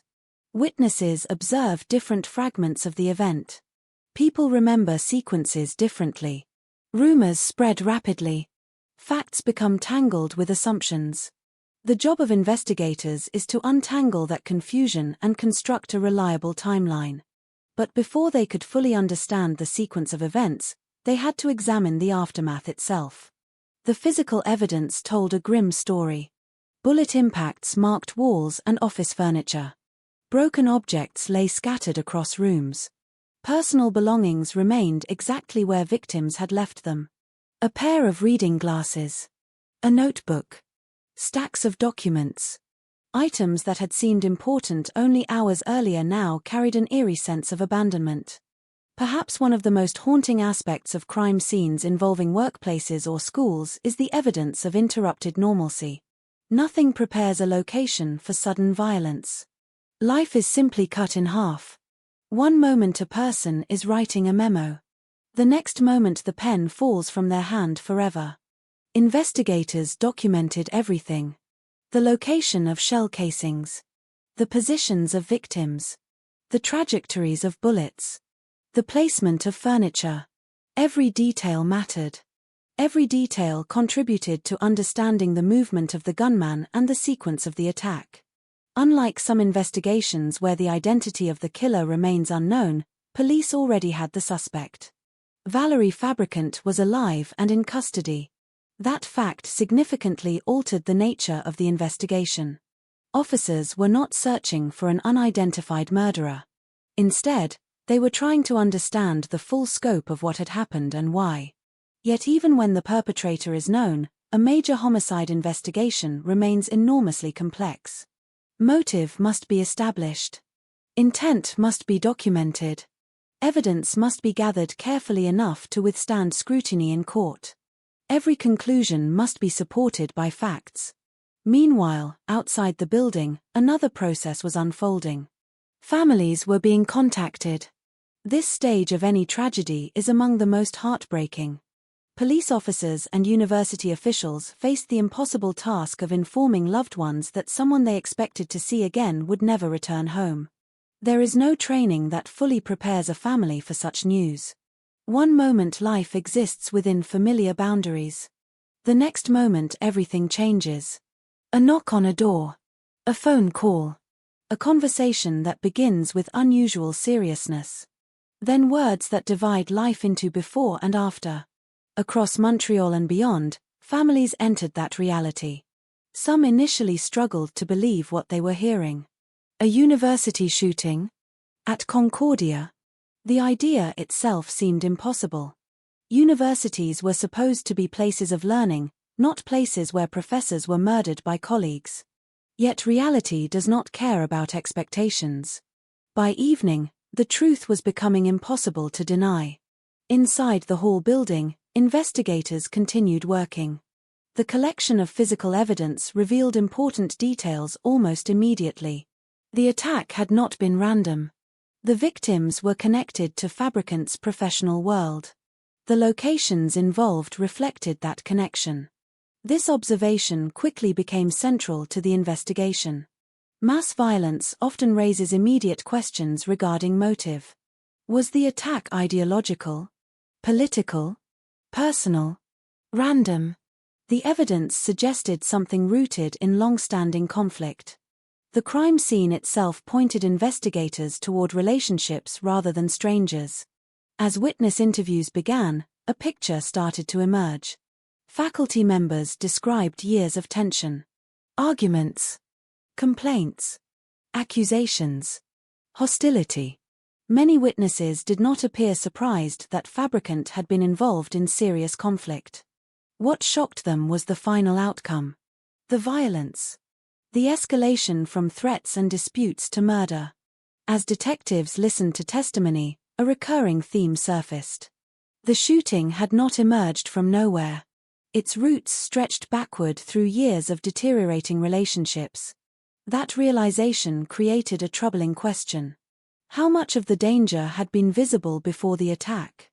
Investigators began reviewing records connected to Fabricant's employment history. Documents. Complaints. Administrative correspondence. Internal reports. What they discovered would gradually reveal a pattern far more extensive than many outsiders initially understood. Long before the massacre, concerns had existed. Warnings had existed. Conflicts had existed. The challenge was determining how those pieces fit together. In the hours following the shooting, journalists also began arriving. News organizations understood immediately that this was not an ordinary crime.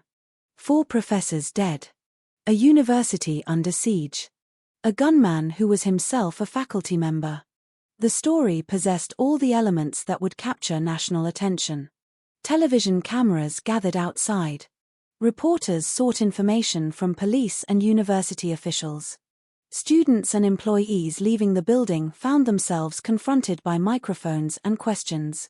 Many were too shocked to speak. Others struggled to find words. How do you explain an event that still feels unreal? How do you describe seeing your workplace transformed into a crime scene? For witnesses, memory often arrives in fragments. A sound. A face. A hallway. The smell of gunpowder. The image of people running. The realization that danger was real. Many survivors would later describe the same sensation. Disbelief.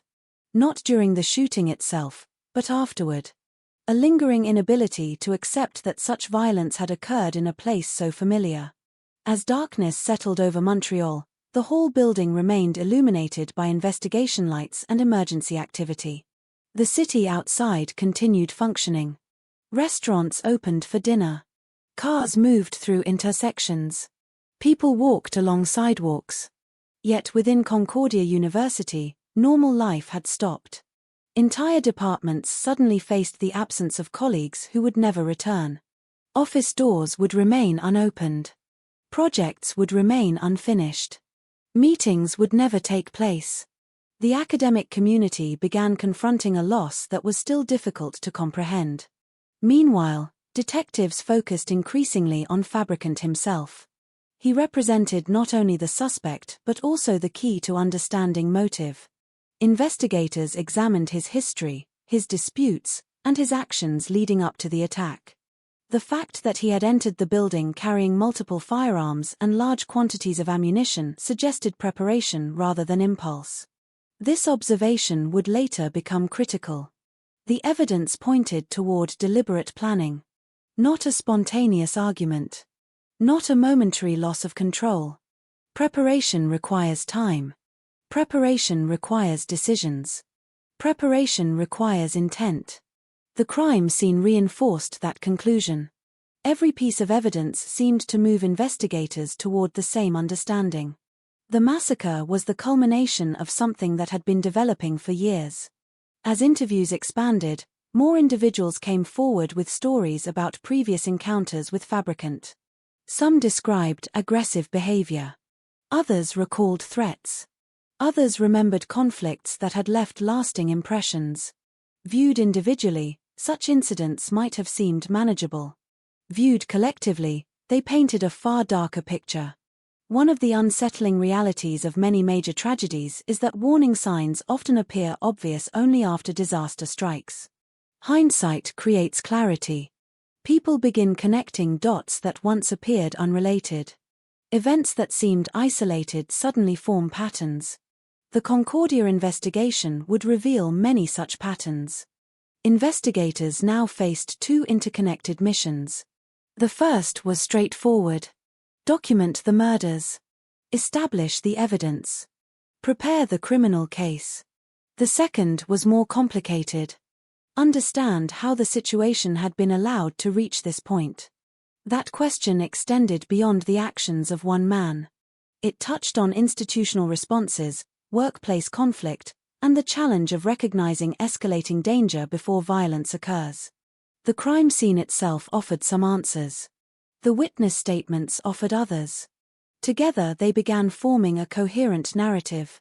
Years of grievance had eventually erupted into deadly action. By the next day, Canada was paying attention. Newspapers carried the story prominently. Television broadcasts discussed the attack extensively. The public wanted explanations. People wanted to understand how a university professor had become a mass murderer. Yet investigators knew that real answers rarely emerge overnight. Major cases unfold layer by layer. Facts must be verified. Rumors must be discarded. Assumptions must be tested. Patience remains essential. Inside the Hall building, evidence technicians continued processing rooms connected to the attack. Photographs captured scenes exactly as they had been found. Measurements documented trajectories and positions. Items were collected, labeled, and preserved. The scientific process of criminal investigation moved forward methodically. Every shell casing, every firearm, every document, every piece of physical evidence carried potential significance. The work was meticulous because it had to be.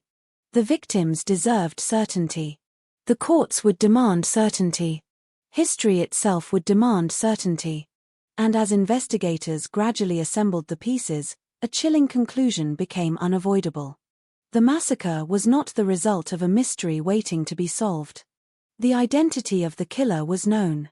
The challenge lay elsewhere. The challenge was understanding how years of hostility, obsession, and grievance had evolved into one afternoon of unimaginable violence.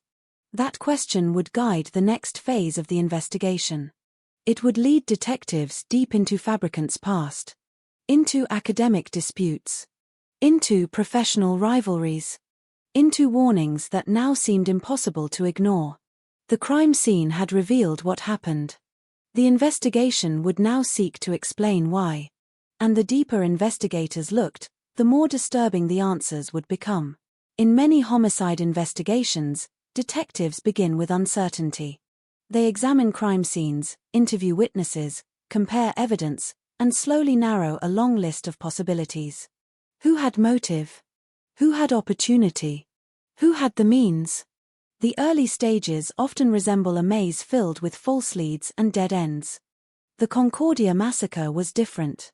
The identity of the shooter had never been in question. Valerie Fabricant had been captured inside the building.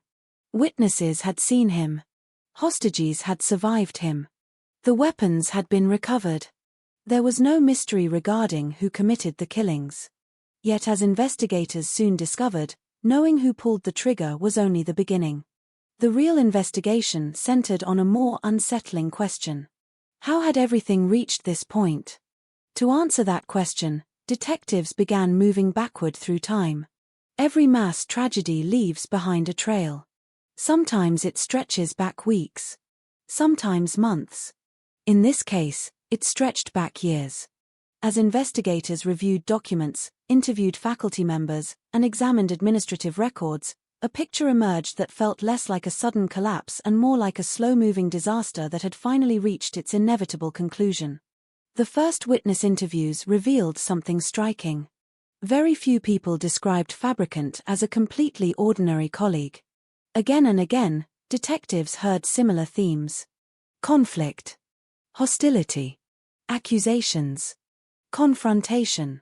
People used different words. Different memories. Different examples.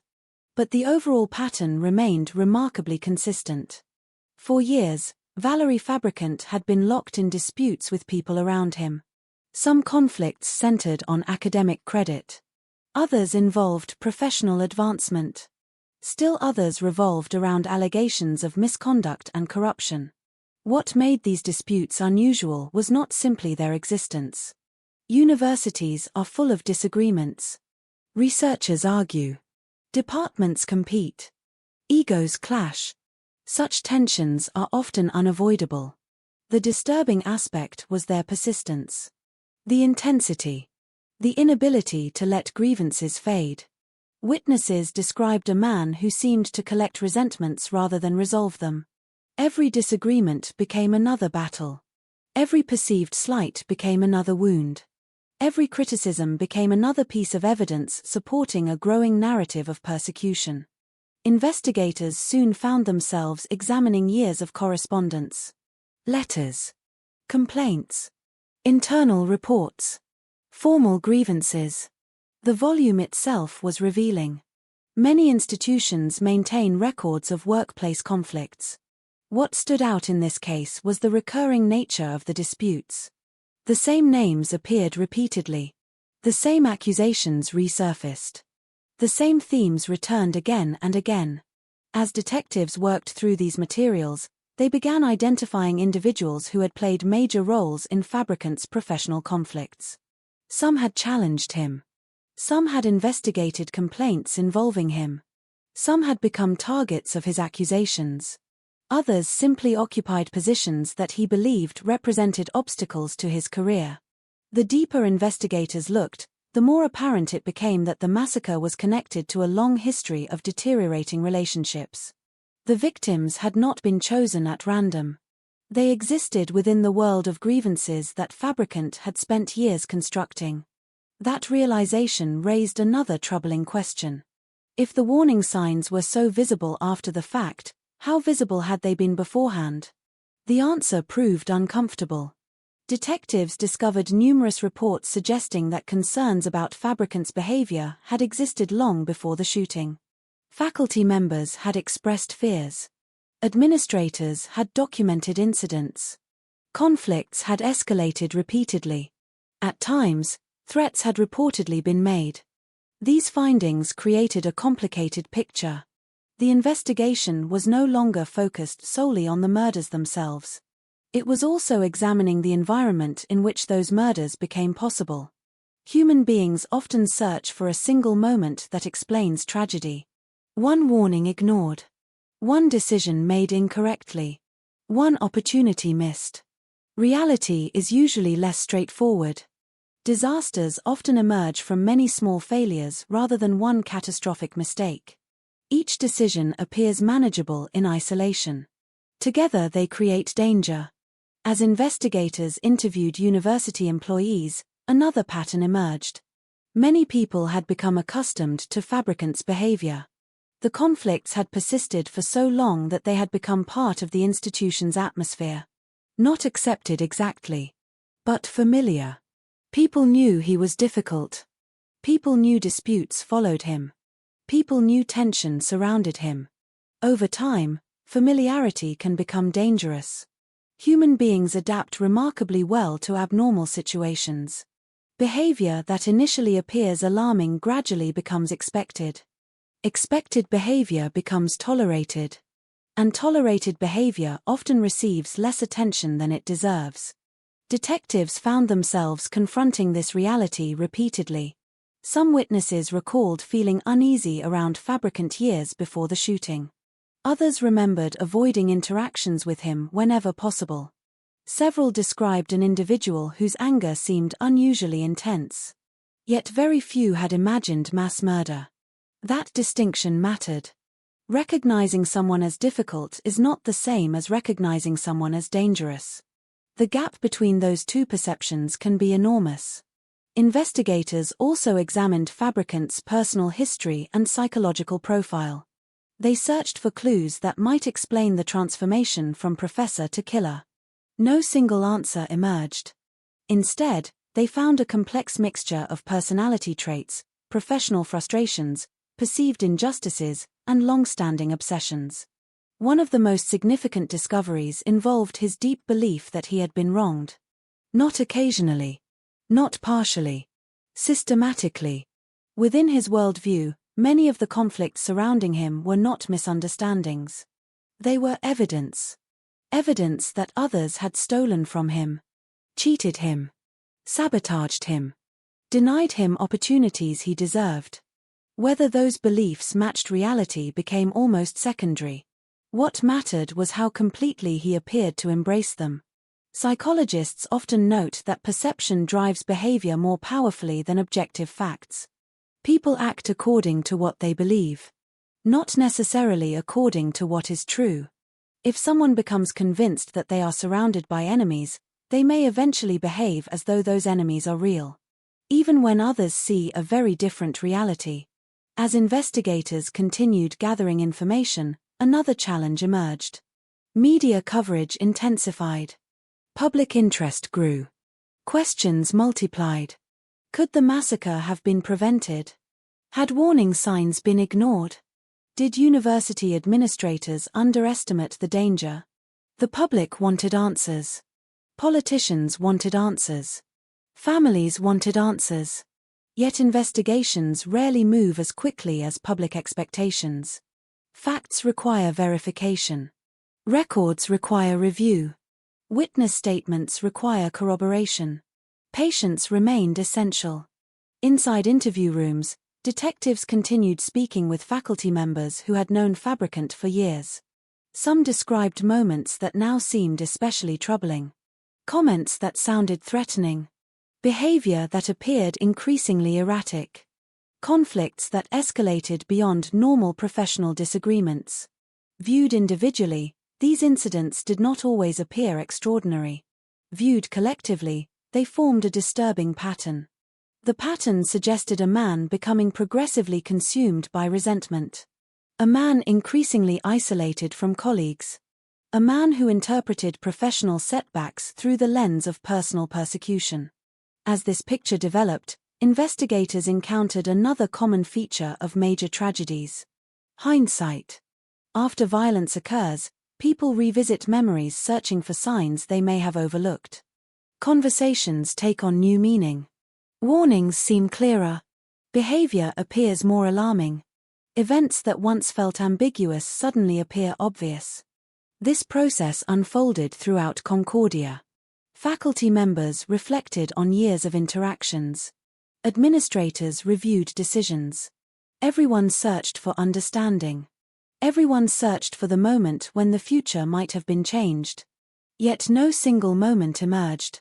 Instead, investigators found a long chain of escalating conflict. A chain stretching across years.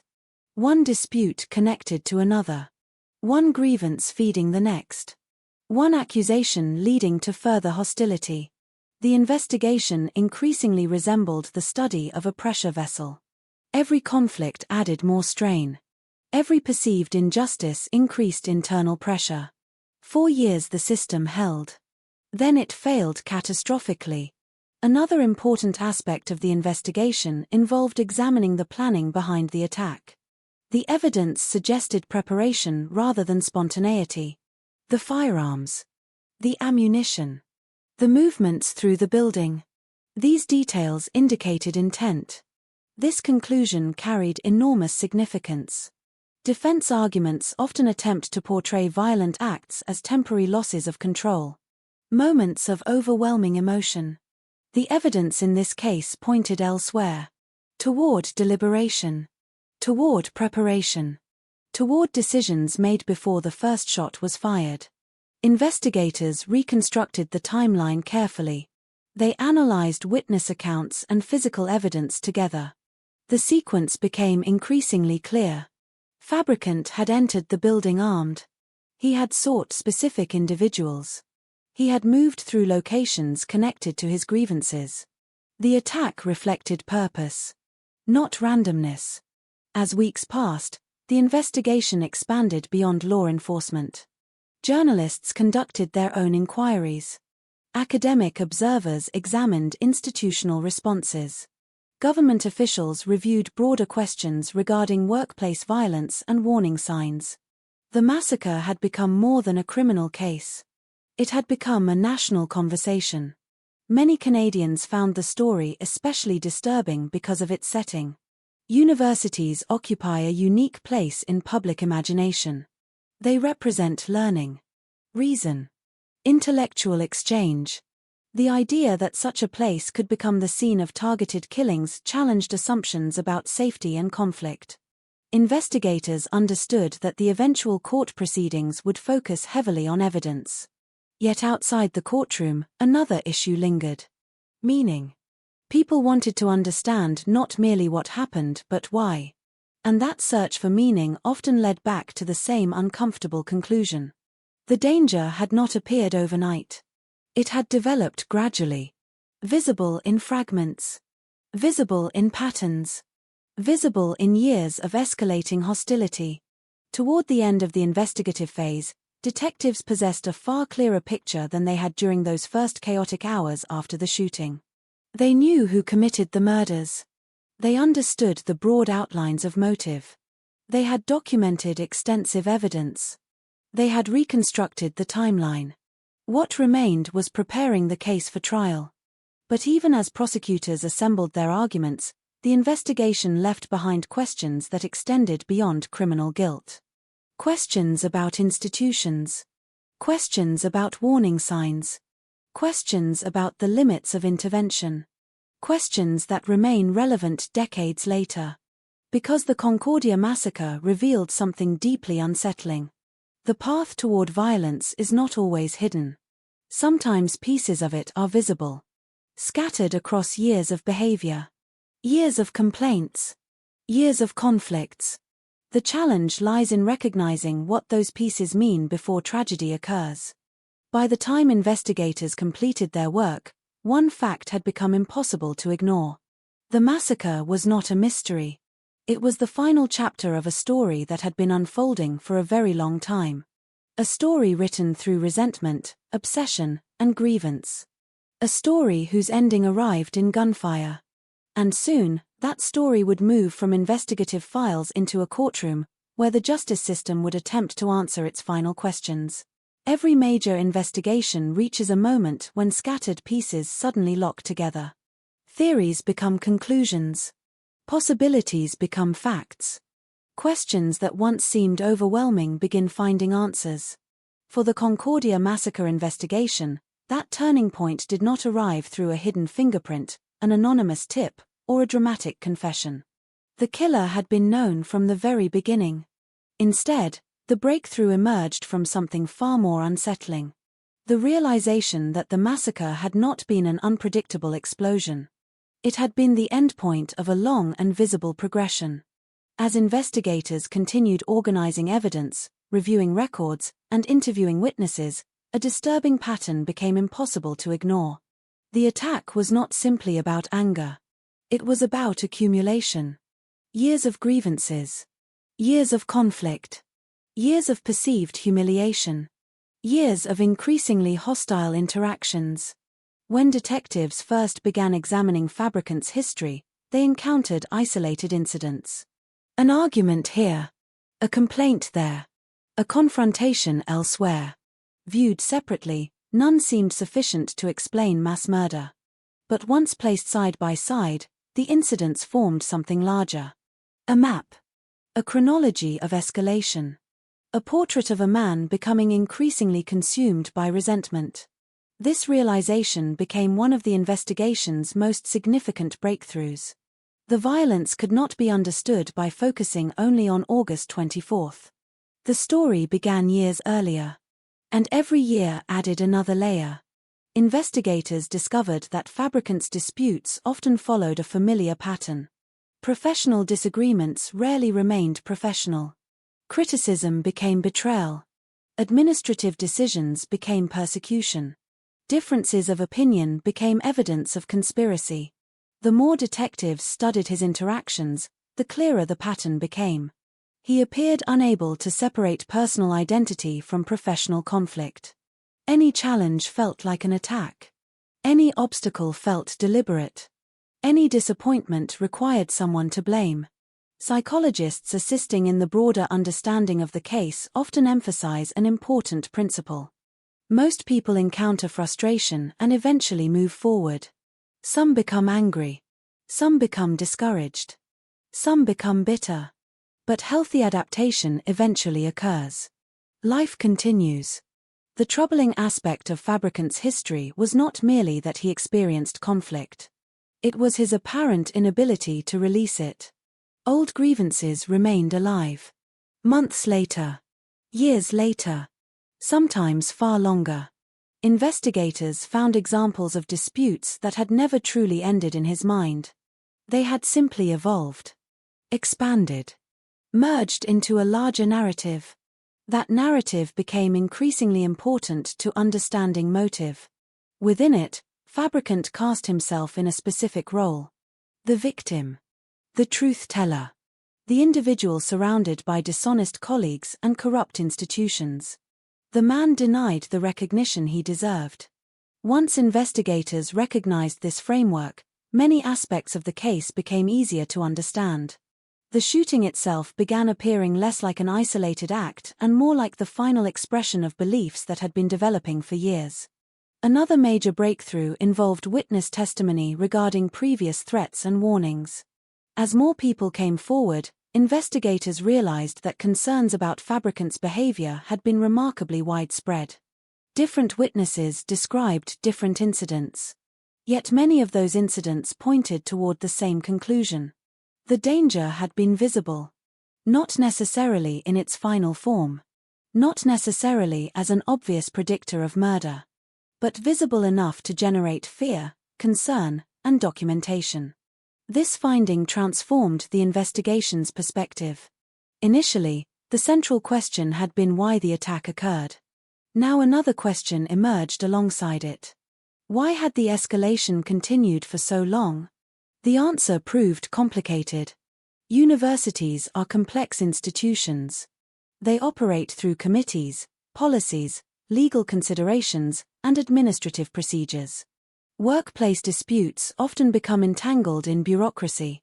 Problems move slowly through systems. Responsibilities become divided. Decisions become delayed. The investigation revealed how such environments can sometimes struggle to respond effectively to individuals whose behavior grows progressively more concerning. No single failure explained the tragedy. No single decision caused it.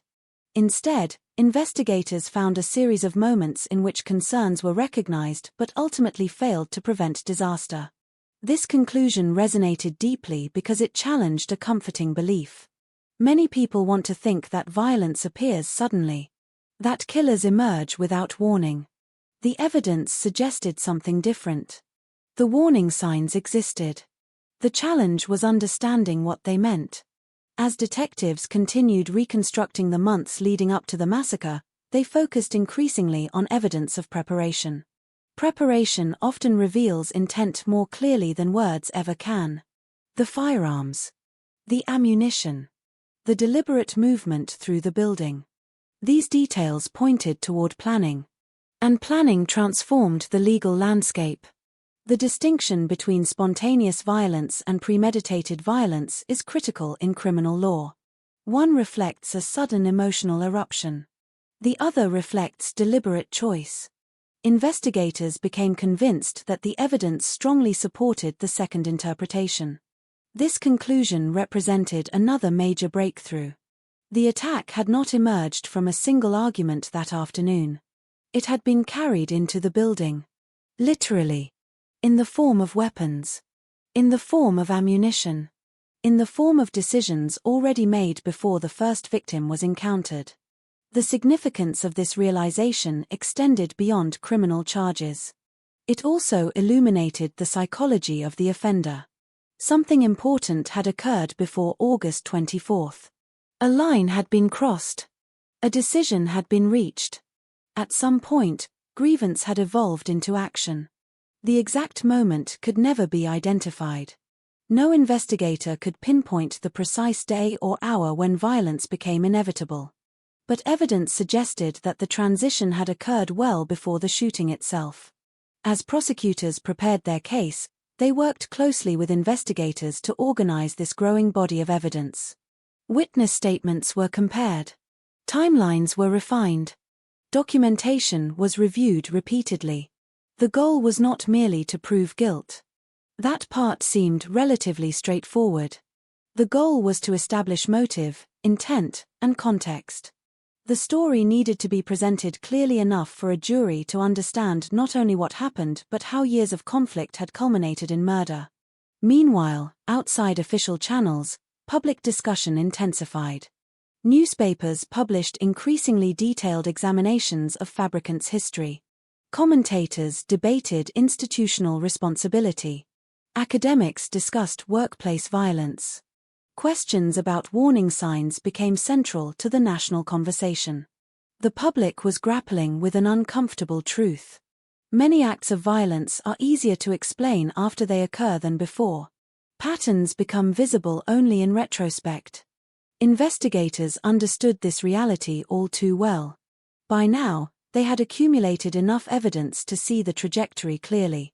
The challenge was that those same pieces had once existed separately. Scattered across years. Scattered across departments. Scattered across individual experiences. Only after the massacre did they converge into a coherent picture. Perhaps the most significant breakthrough of all emerged from this understanding. The case was no longer viewed simply as a shooting. It became a case study in escalation. A demonstration of how obsession can intensify when reinforced by grievance. A demonstration of how anger can evolve into identity. A demonstration of how a person can gradually construct a worldview in which violence appears justified. That psychological dimension fascinated investigators because it explained aspects of the crime that physical evidence alone could not. Most people experience setbacks. Most people encounter disappointment. Most people feel unfairly treated at some point. Yet almost none respond with murder. What separated Fabricant from the vast majority of frustrated individuals? The answer appeared to involve his relationship with grievance itself. Rather than fading over time, his grievances expanded. Rather than weakening, they strengthened. Rather than remaining isolated, they connected together. Every conflict reinforced previous conflicts. Every setback confirmed earlier beliefs. The result was a self-sustaining system of resentment. Investigators repeatedly encountered evidence supporting this interpretation. Years of accusations. Years of hostility.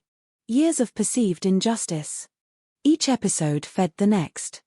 The breakthrough was recognizing the cumulative nature of the process. The massacre was not caused by one event. It was caused by many events interpreted through the same lens. This understanding also helped explain why certain individuals became targets.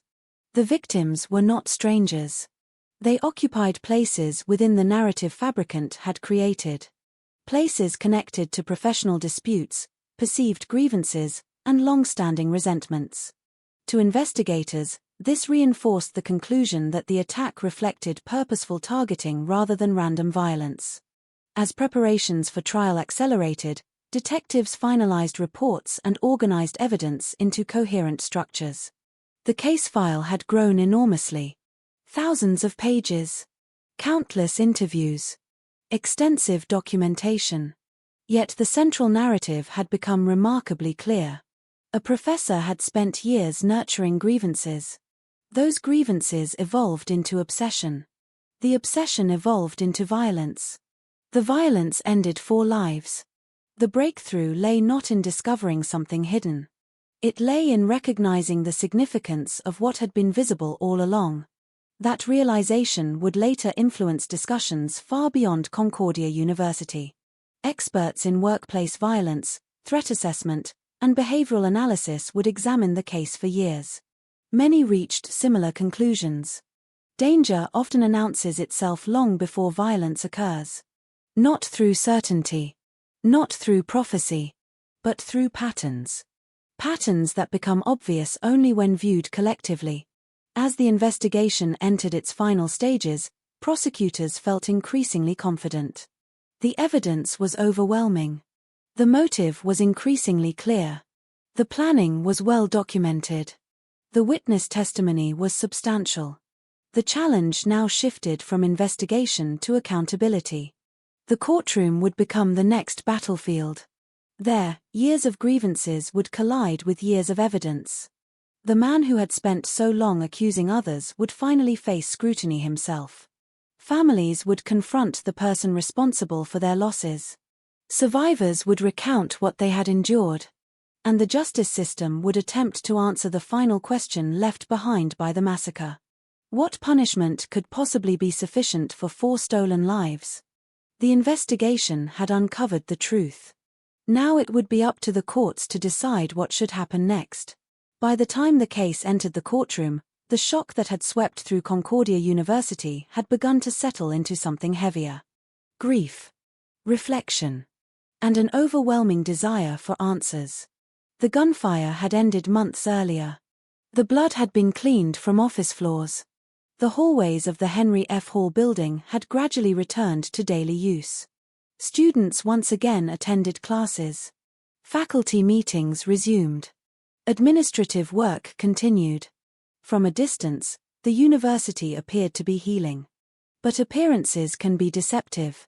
Beneath the surface, wounds remained open. Every familiar corridor carried memories. Every office reminded someone of a colleague who was no longer there. Every routine contained absences. And now, as legal proceedings moved forward, families, survivors, colleagues, and the public prepared for another difficult chapter. The pursuit of justice. Courtrooms occupy a unique place in society. They are designed to transform chaos into order. Emotion into evidence. Tragedy into legal fact. Yet even the most orderly courtroom cannot fully contain the human weight of a case involving multiple murders. When proceedings began, the atmosphere carried a gravity that everyone present could feel. This was not merely a criminal trial.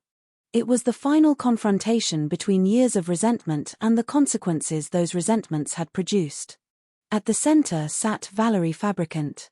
The professor who had once occupied offices and meeting rooms inside Concordia University now occupied a very different environment. The institution where he had built his career was behind him. The justice system stood before him. The contrast was striking. For years, Fabricant had positioned himself as an accuser. A man claiming that others had wronged him. A man alleging corruption, unfair treatment, and professional betrayal. Now the spotlight had shifted. Now his actions were under examination. Now he was the one being judged. Prosecutors entered the courtroom with a formidable case. The evidence was extensive. The identity of the shooter was not disputed. Witnesses had observed the attack. Hostages had survived the standoff. Weapons had been recovered. Physical evidence connected every critical element of the crime. Unlike cases built on circumstantial evidence, this prosecution possessed a direct and overwhelming factual foundation. Yet criminal trials involve more than proving actions. They also involve establishing intent, understanding motive, explaining behavior. The prosecution's task was to demonstrate not only that Fabricant committed the murders but that the killings were deliberate and premeditated. To achieve that goal, prosecutors carefully reconstructed the path leading toward August 24, 1992. The courtroom became a place where years of conflict were revisited. Documents were examined. Witnesses testified. Professional disputes that had once existed inside university offices were now presented before judges and jurors. The narrative that emerged closely mirrored what investigators had discovered. A long history of grievances. Escalating hostility. Persistent accusations. A growing sense of persecution. One witness after another described tensions that had existed for years. Some recounted confrontations. Others described threatening behavior. Others spoke about efforts to manage ongoing disputes. Taken individually, many incidents might have seemed unremarkable. Taken together, they revealed a troubling progression. The prosecution sought to show that the massacre represented the culmination of that progression. Not an isolated emotional outburst. Not a momentary lapse of judgment. A deliberate act. Families of the victims sat through these proceedings carrying burdens impossible to measure. Every testimony reopened wounds. Every discussion of the shootings forced them to revisit the day their lives changed forever. Courtrooms often focus on facts. Families live with consequences. For them, legal arguments could never restore what had been lost. No verdict could return a father. No sentence could restore a husband. No judicial ruling could recreate futures that had been erased. Yet accountability still mattered. Truth still mattered. The public record mattered. The defense faced an extraordinarily difficult position.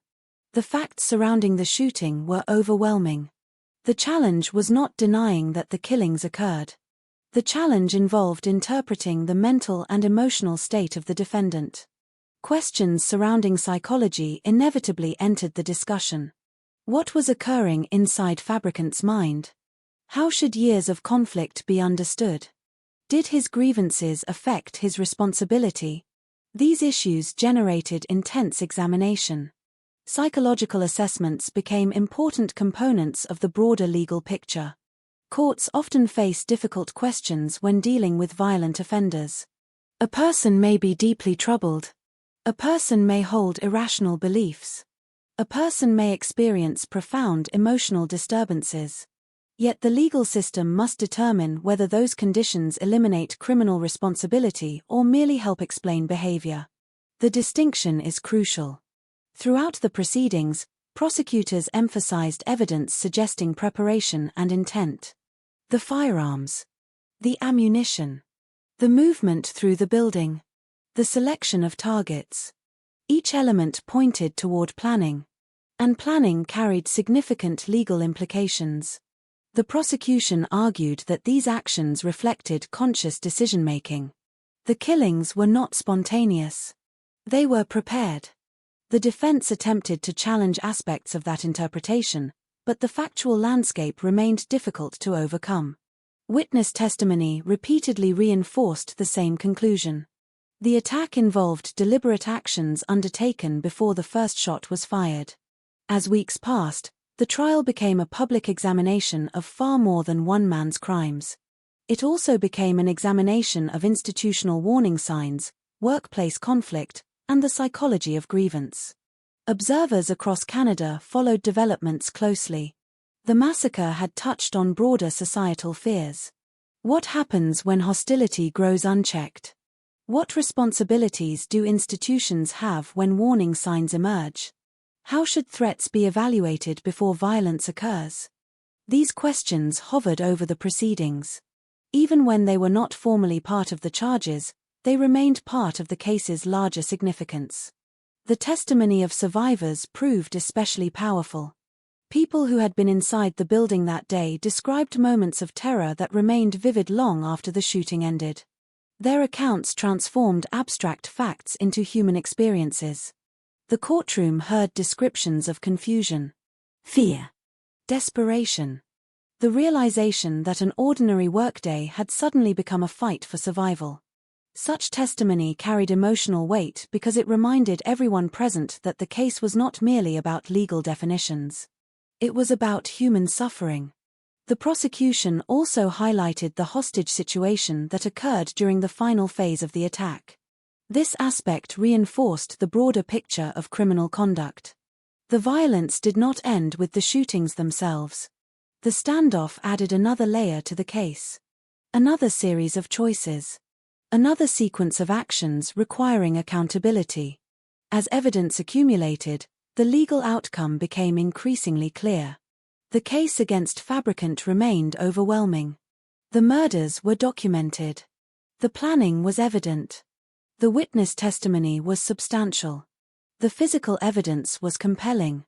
Eventually, the court reached its conclusion. Valerie Fabricant was convicted of multiple counts of first-degree murder. He was also convicted on charges connected to attempted murder and hostage-taking. The verdict represented the formal judgment of the justice system. The killings had not been accidents. They had not been misunderstandings. They had not been justified responses to workplace disputes. They were murders.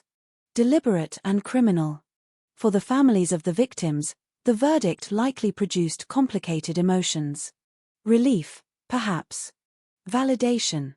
A sense that the truth had been recognized publicly. Yet grief rarely follows legal timelines. The end of a trial does not mark the end of loss. Pain remains. Empty places remain. Memories remain. Justice and healing are not identical processes.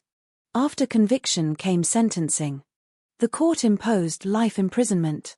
The sentence reflected both the severity of the crimes and the devastating impact they had produced. For lives had been taken. Countless others had been altered forever. The punishment acknowledged that reality.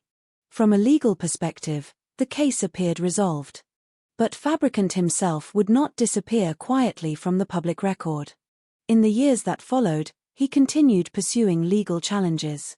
Appeals. Lawsuits. Attempts to revisit various aspects of the case. This persistence mirrored patterns investigators had observed long before the massacre.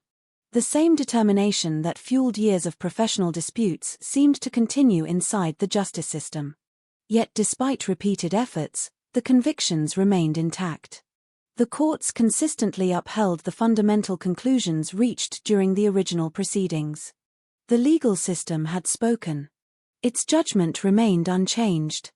As time passed, the courtroom battle gradually gave way to historical memory. The trial entered archives. The evidence became part of public record. The legal questions found answers. But some broader questions lingered. Questions that no verdict could fully resolve. Could the tragedy have been prevented? Should warning signs have been interpreted differently? What lessons should institutions learn from the case? These issues extended beyond criminal justice. They entered discussions about workplace violence, threat assessment, and organizational responsibility. In that sense, the courtroom represented both an ending and a beginning. An ending because the legal case reached resolution. A beginning because society now faced the challenge of learning from what had occurred. The conviction of Valerie Fabricant established accountability. The sentence ensured punishment. The verdict provided a measure of justice. Yet the deeper legacy of the case would emerge elsewhere. In policy discussions. In university reforms. In conversations about warning signs and intervention. The court had answered the question of guilt. History would continue wrestling with everything else. And as the legal chapter closed, attention gradually shifted away from the defendant and back toward the people whose lives had been stolen. The professors who never returned home. The families left behind. The colleagues who carried memories of that day. Because in the end, justice is not measured solely by the punishment of the guilty. It is also measured by whether the lives of the victims are remembered. Whether lessons are learned. Whether future tragedies become less likely. The courtroom had delivered its verdict. The larger legacy of the Concordia massacre was only beginning to take shape. More than 3 decades have passed since the afternoon that changed Concordia University forever. The classrooms are still there. The hallways still fill with students rushing between lectures. Professors still stand before whiteboards and computer screens, explaining equations, theories, and ideas to new generations. The city of Montreal continues to move with the same rhythm that existed long before August 24, 1992. Traffic flows through downtown streets. Autumn leaves still fall across campus each year. Winter snow still gathers against the windows of university buildings. Time has done what time always does. It has moved forward. Yet some events never truly disappear. They become part of the architecture of memory. Part of the story a place tells about itself. The Concordia massacre is one of those events. For many people who were not yet born when it happened, the case exists as a historical tragedy. A chapter in Canadian criminal history. A story found in archives, documentaries, and newspaper records. But for those who lived through it, history feels very different. History has faces. History has voices. History has empty chairs at family gatherings. For the relatives of Michael Gordon Hogben, Aaron John Saber, Matthew McCartney Douglas, and Foivo Ziogas, the passage of time could never restore what was taken. Grief changes shape as years pass. It becomes quieter, less visible. People learn how to carry it. But carrying grief is not the same as leaving it behind. The first years after a tragedy are often dominated by shock. Funerals. Legal proceedings. Media attention. Public discussion. Then slowly the world moves on. News organizations stop calling. Courtrooms empty. Headlines disappear. But families remain. Birthdays continue arriving. Anniversaries continue appearing on calendars. Certain dates continue carrying weight that outsiders cannot fully understand. A daughter graduates from university. A son gets married. A grandchild is born. A holiday dinner takes place. And somewhere within each moment exists the awareness that someone important should be there but is not. That is one of the hidden consequences of violence. The loss continues unfolding long after public attention fades. The victims of the Concordia massacre did not simply lose their lives. They lost decades they should have been allowed to live. Decades of conversations. Decades of achievements. Decades of ordinary moments that never received the chance to happen.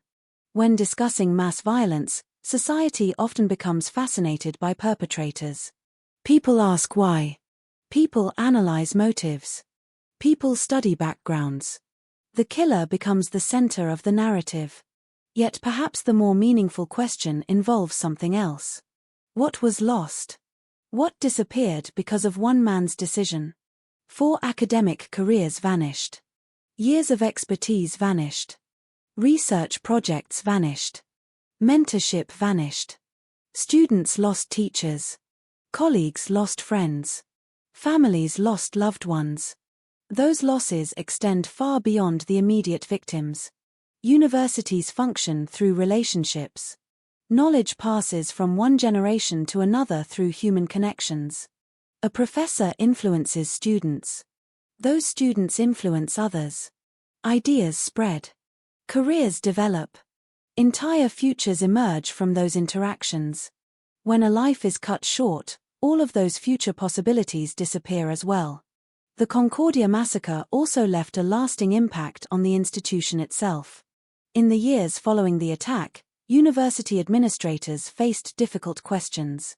Questions that extended beyond security measures. How should institutions respond to escalating workplace conflict? How should threats be evaluated? When does unusual behavior become dangerous behavior? At what point does concern require intervention? These questions remain relevant today because they do not belong exclusively to Concordia University. They belong to every workplace, every school, every organization. One of the most enduring lessons of the case involves warning signs. Not because warning signs provide certainty. They do not. Human behavior is too complex for simple predictions. Most angry people never become violent. Most difficult employees never commit crimes. Most conflicts never end in tragedy. Yet the Concordia case demonstrated something important. Patterns matter. Escalation matters. Repeated threats matter. Persistent hostility matters. No single warning sign predicted the massacre. But taken together, the signs painted a picture that became impossible to ignore once the violence occurred. Perhaps that is one of the most uncomfortable truths revealed by the case. The danger was not entirely hidden. It existed in fragments. Scattered across years. Visible to different people at different times. The challenge was recognizing the cumulative meaning of those fragments before disaster struck. Modern approaches to threat assessment often emphasize exactly this principle. Experts no longer focus solely on isolated incidents. Instead, they examine patterns. Behavior over time. Changes in intensity. Changes in frequency. Changes in risk. In many ways, cases like Concordia helped shape that evolution. Tragedies often become teachers. Cruel teachers. Expensive teachers. But teachers nonetheless. The massacre also influenced broader conversations about workplace violence. For decades, many people imagined workplace violence as something sudden and unpredictable. A bolt of lightning. A random catastrophe. Research increasingly suggested otherwise. Many serious acts of violence emerge through identifiable pathways. Not inevitable pathways. Not guaranteed pathways. But pathways involving grievance, fixation, isolation, and escalation. The Concordia case became an example frequently discussed by professionals studying those dynamics. Yet reducing the tragedy to lessons and policies risks overlooking something equally important. The human dimension. At the center of every criminal case are people. Not concepts. Not statistics. People. The names Michael Hogben, Aaron Saber, Matthew Douglas, and Foivo Ziogas deserve remembrance not because they were victims. They deserve remembrance because they lived meaningful lives before they became victims. Their identities should never be defined solely by the manner of their deaths. Each man possessed ambitions, relationships, accomplishments, and experiences that extended far beyond August 24, 1992. That distinction matters. Violence has a tendency to consume identity, to reduce individuals to the worst thing that happened to them. Remembering victims means resisting that reduction. It means recognizing the full scope of who they were. The aftermath of the massacre also offers a broader reflection on resentment itself. Human beings experience disappointment constantly. Careers stall. Opportunities disappear. Recognition sometimes goes elsewhere. Life rarely unfolds exactly as planned. Most people adapt. They move forward. They build new goals. They find new meaning. But occasionally resentment becomes something larger. Something more dangerous. It stops being an emotion and becomes an identity. A lens through which every event is interpreted. A framework through which every setback is explained. That transformation appears repeatedly in cases of targeted violence. The grievance grows. The grievance becomes central. Eventually it eclipses everything else. The Concordia massacre serves as a stark reminder of where that path can lead. The attack was not born in a single afternoon. It was born through years of accumulated hostility. Years of perceived injustice. Years of obsession. Years of unresolved conflict. By the time the shooting occurred, the emotional foundations had already been built. The bullets simply revealed what had been developing beneath the surface. There is another lesson hidden within the story as well. The importance of community. One reason violence causes such profound damage is because human beings are interconnected. The victims were not isolated individuals. They belonged to networks of relationships. Families. Friendships. Professional communities. When violence strikes one person, the damage spreads outward. Like ripples moving across water.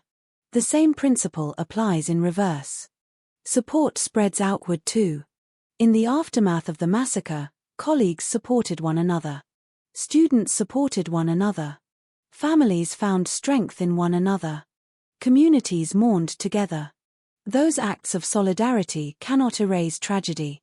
But they can prevent tragedy from having the final word. Years after the shooting, many people who survived that day continued carrying memories of it. Some memories remained sharp. Others faded. Trauma rarely disappears completely. Instead, it becomes woven into a person's life story. Certain hallways may trigger recollections. Certain sounds may evoke emotions. Certain anniversaries may feel different from ordinary days. Survival often involves learning how to coexist with memory. Not defeating it. Not erasing it. Living alongside it. That reality applies not only to direct survivors but also to families and communities affected by violence.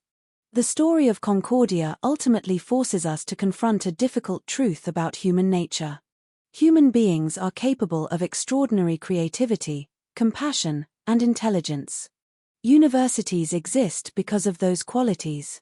They represent humanity's desire to learn, discover, and improve. Yet human beings are also capable of obsession, bitterness, and destruction. Sometimes both possibilities exist within the same person. The challenge for society is strengthening one while recognizing the danger of the other. As we reach the end of this story, it is worth returning to where it began. A university. A place dedicated to knowledge. A place where disagreements should be resolved through discussion. A place where ideas compete instead of people. The Concordia massacre violated those principles in the most devastating way possible. But it did not destroy them. The university endured. The community endured. The memory endured. And perhaps that endurance represents the most meaningful response to violence. Violence seeks to end stories. To create absence. To leave only destruction behind. Yet every time the victims are remembered, every time lessons are learned, every time future harm is prevented because people paid attention to this tragedy, something else occurs. The story continues. Not the story of the killer. The story of the people whose lives mattered. The story of a community that suffered and survived. The story of lessons written in grief but carried forward through memory. On August 24, 1992, 4 lives were stolen inside the Henry F. Hall building. Nothing can change that fact. Nothing can undo that loss. But remembrance has its own form of power. It ensures that those lives are not reduced to a footnote. It ensures that their absence continues to mean something. And it reminds us that behind every true crime case, beyond every headline and courtroom verdict, are real human beings whose stories deserve to be told with dignity. The gunfire ended long ago. The courtroom battles ended long ago. The headlines faded long ago. But memory remains. And sometimes memory is the closest thing justice can leave behind. If we strip away the headlines, the courtroom language, and the historical labels, what remains of the Concordia massacre is something much more fragile. A series of ordinary moments that were never meant to end. A hallway where footsteps still echoed seconds before everything changed. A door still open. A conversation still unfinished. A life still unfolding in real time. This is the part of the story that no legal document can fully contain. Because legal systems deal in facts. History deals in timelines. But human beings live inside moments that feel endless until they suddenly are not. The Concordia University shooting is often remembered as a case about workplace violence, academic conflict, and a breakdown that ended in tragedy. But for those who were there, it is not an abstract case. It is a memory that continues to exist in fragments. A sound that does not belong in a university building. A silence that arrived too late. A realization that safety is not something we ever truly possess, but something we assume until it is taken away. Years after the event, the building itself still stands. New students walk through the same entrances. They pass through the same corridors where fear once moved faster than anyone could run. Most of them will never know what happened there unless they read about it. And even then, reading is not the same as being there. Because tragedy in written form is linear. It has a beginning, a middle, and an end. Real tragedy does not feel that way to those who lived it. For survivors, there is no clean ending. There is only before and after. And the line between them never moves. What makes the Concordia massacre endure in memory is not only the violence itself, but the questions it leaves behind. Questions that do not fade even when the news cycle does. Could it have been prevented? Were the warning signs understood correctly? When does concern become action? When does tolerance become risk? These questions remain uncomfortable because they do not belong to a single institution or a single moment in time. They belong to every environment where people work closely together under pressure. Universities. Offices. Research labs. Any place where ambition, ego, disagreement, and stress intersect. The case forced a difficult realization. Danger does not always arrive as an outsider. Sometimes it grows inside familiar walls. Sometimes it wears a name you recognize. Sometimes it attends meetings, sends emails, and participates in the same systems designed to keep order. That realization is what made the Concordia tragedy so difficult to fully process. It disrupted the assumption that violence is distant until it is not. It forced institutions to consider not only physical security, but behavioral patterns. Not only access control, but human dynamics. Not only response, but prevention. And prevention is always more complex than reaction. Because it requires judgment in situations where certainty does not exist. It requires decisions based on patterns rather than proof. It requires the courage to act before tragedy confirms that action was necessary. In the years following the massacre, discussions about workplace violence evolved significantly. Risk assessment frameworks became more structured. Reporting mechanisms became more formalized. Awareness of escalation patterns increased. None of these changes can undo what happened. But they represent an attempt to ensure that similar patterns are recognized earlier in the future. Still, even with systems in place, uncertainty remains. Human behavior does not follow predictable formulas. Most conflicts remain just that, conflicts. Most grievances never become violence. Most anger dissipates over time. This is what makes prevention so difficult. It requires distinguishing between what is dangerous and what is merely difficult. Between what is escalating and what is static. Between what is noise and what is warning. There is no perfect system for that distinction. Only better awareness. Better communication. Better willingness to take concerns seriously before they harden into something irreversible. For the families affected by the Concordia massacre, these broader discussions exist in a different emotional space. Policy debates cannot replace the people they lost. Institutional reforms cannot return lost conversations. Academic analysis cannot fill empty chairs. What remains for them is memory. And memory is both fragile and permanent at the same time. It can soften over decades. Details can blur. But the absence it represents does not fade in the same way. It simply becomes part of life. The world continues moving forward around it.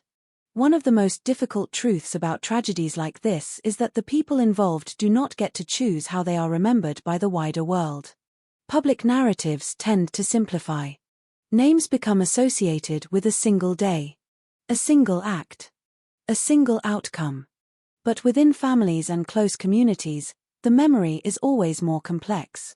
A father is not defined by the moment he died. A colleague is not defined by the location where he was killed. A professor is not defined by the circumstances of a shooting. They are defined by everything that came before.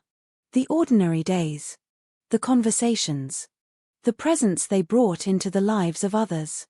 That is the part of the story that survives in personal memory even when public attention fades. As time passes, anniversaries of the Concordia massacre continue to arrive each year. Some people mark them quietly. Some do not speak of them at all. Some revisit memories intentionally. Others avoid them. There is no correct way to carry the past. Only different ways of living alongside it. What remains constant is that the event itself does not disappear. It becomes part of the collective memory of the institution and the city. A reminder that even places dedicated to knowledge are not immune to human fracture. In telling this story, it is easy to focus on the final outcome. The shooting. The trial. The conviction. The aftermath. But the deeper lesson lies in the long arc that led there. A progression of unresolved conflict. A pattern of escalating resentment. A system of relationships that slowly deteriorated without being fully understood in time. This is where the story becomes less about one individual and more about a broader human reality. People carry grievances. Institutions manage conflict. Systems respond to behavior. And somewhere between those layers, warning signs can either be recognized or missed. The difference between those two outcomes is not always visible until it is too late. The Concordia massacre sits within that uncomfortable space. Not because it was inevitable, but because it reveals how many small points of failure can accumulate without immediate consequence. Until one day they do. In the end, there is no single lesson that can fully contain what happened on August 24, 1992. There is no explanation that can restore what was lost. There is no narrative that can turn tragedy into something acceptable. What remains instead is awareness. Awareness that violence is rarely as sudden as it appears. Awareness that conflict should not be ignored when it begins to escalate. Awareness that institutions are made of people, and people are capable of both prevention and failure.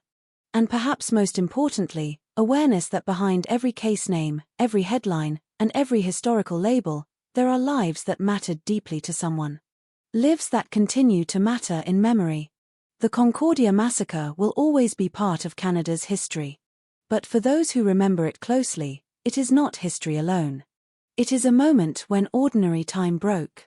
And in the space left behind, the importance of attention, responsibility, and human connection became impossible to ignore. That is where the story ends. Not in explanation, but in the quiet recognition that some events do not resolve neatly into answers. They remain instead as reminders of fragility, of consequence, and of the responsibility carried by every community to notice the cracks before they become fractures too large to repair.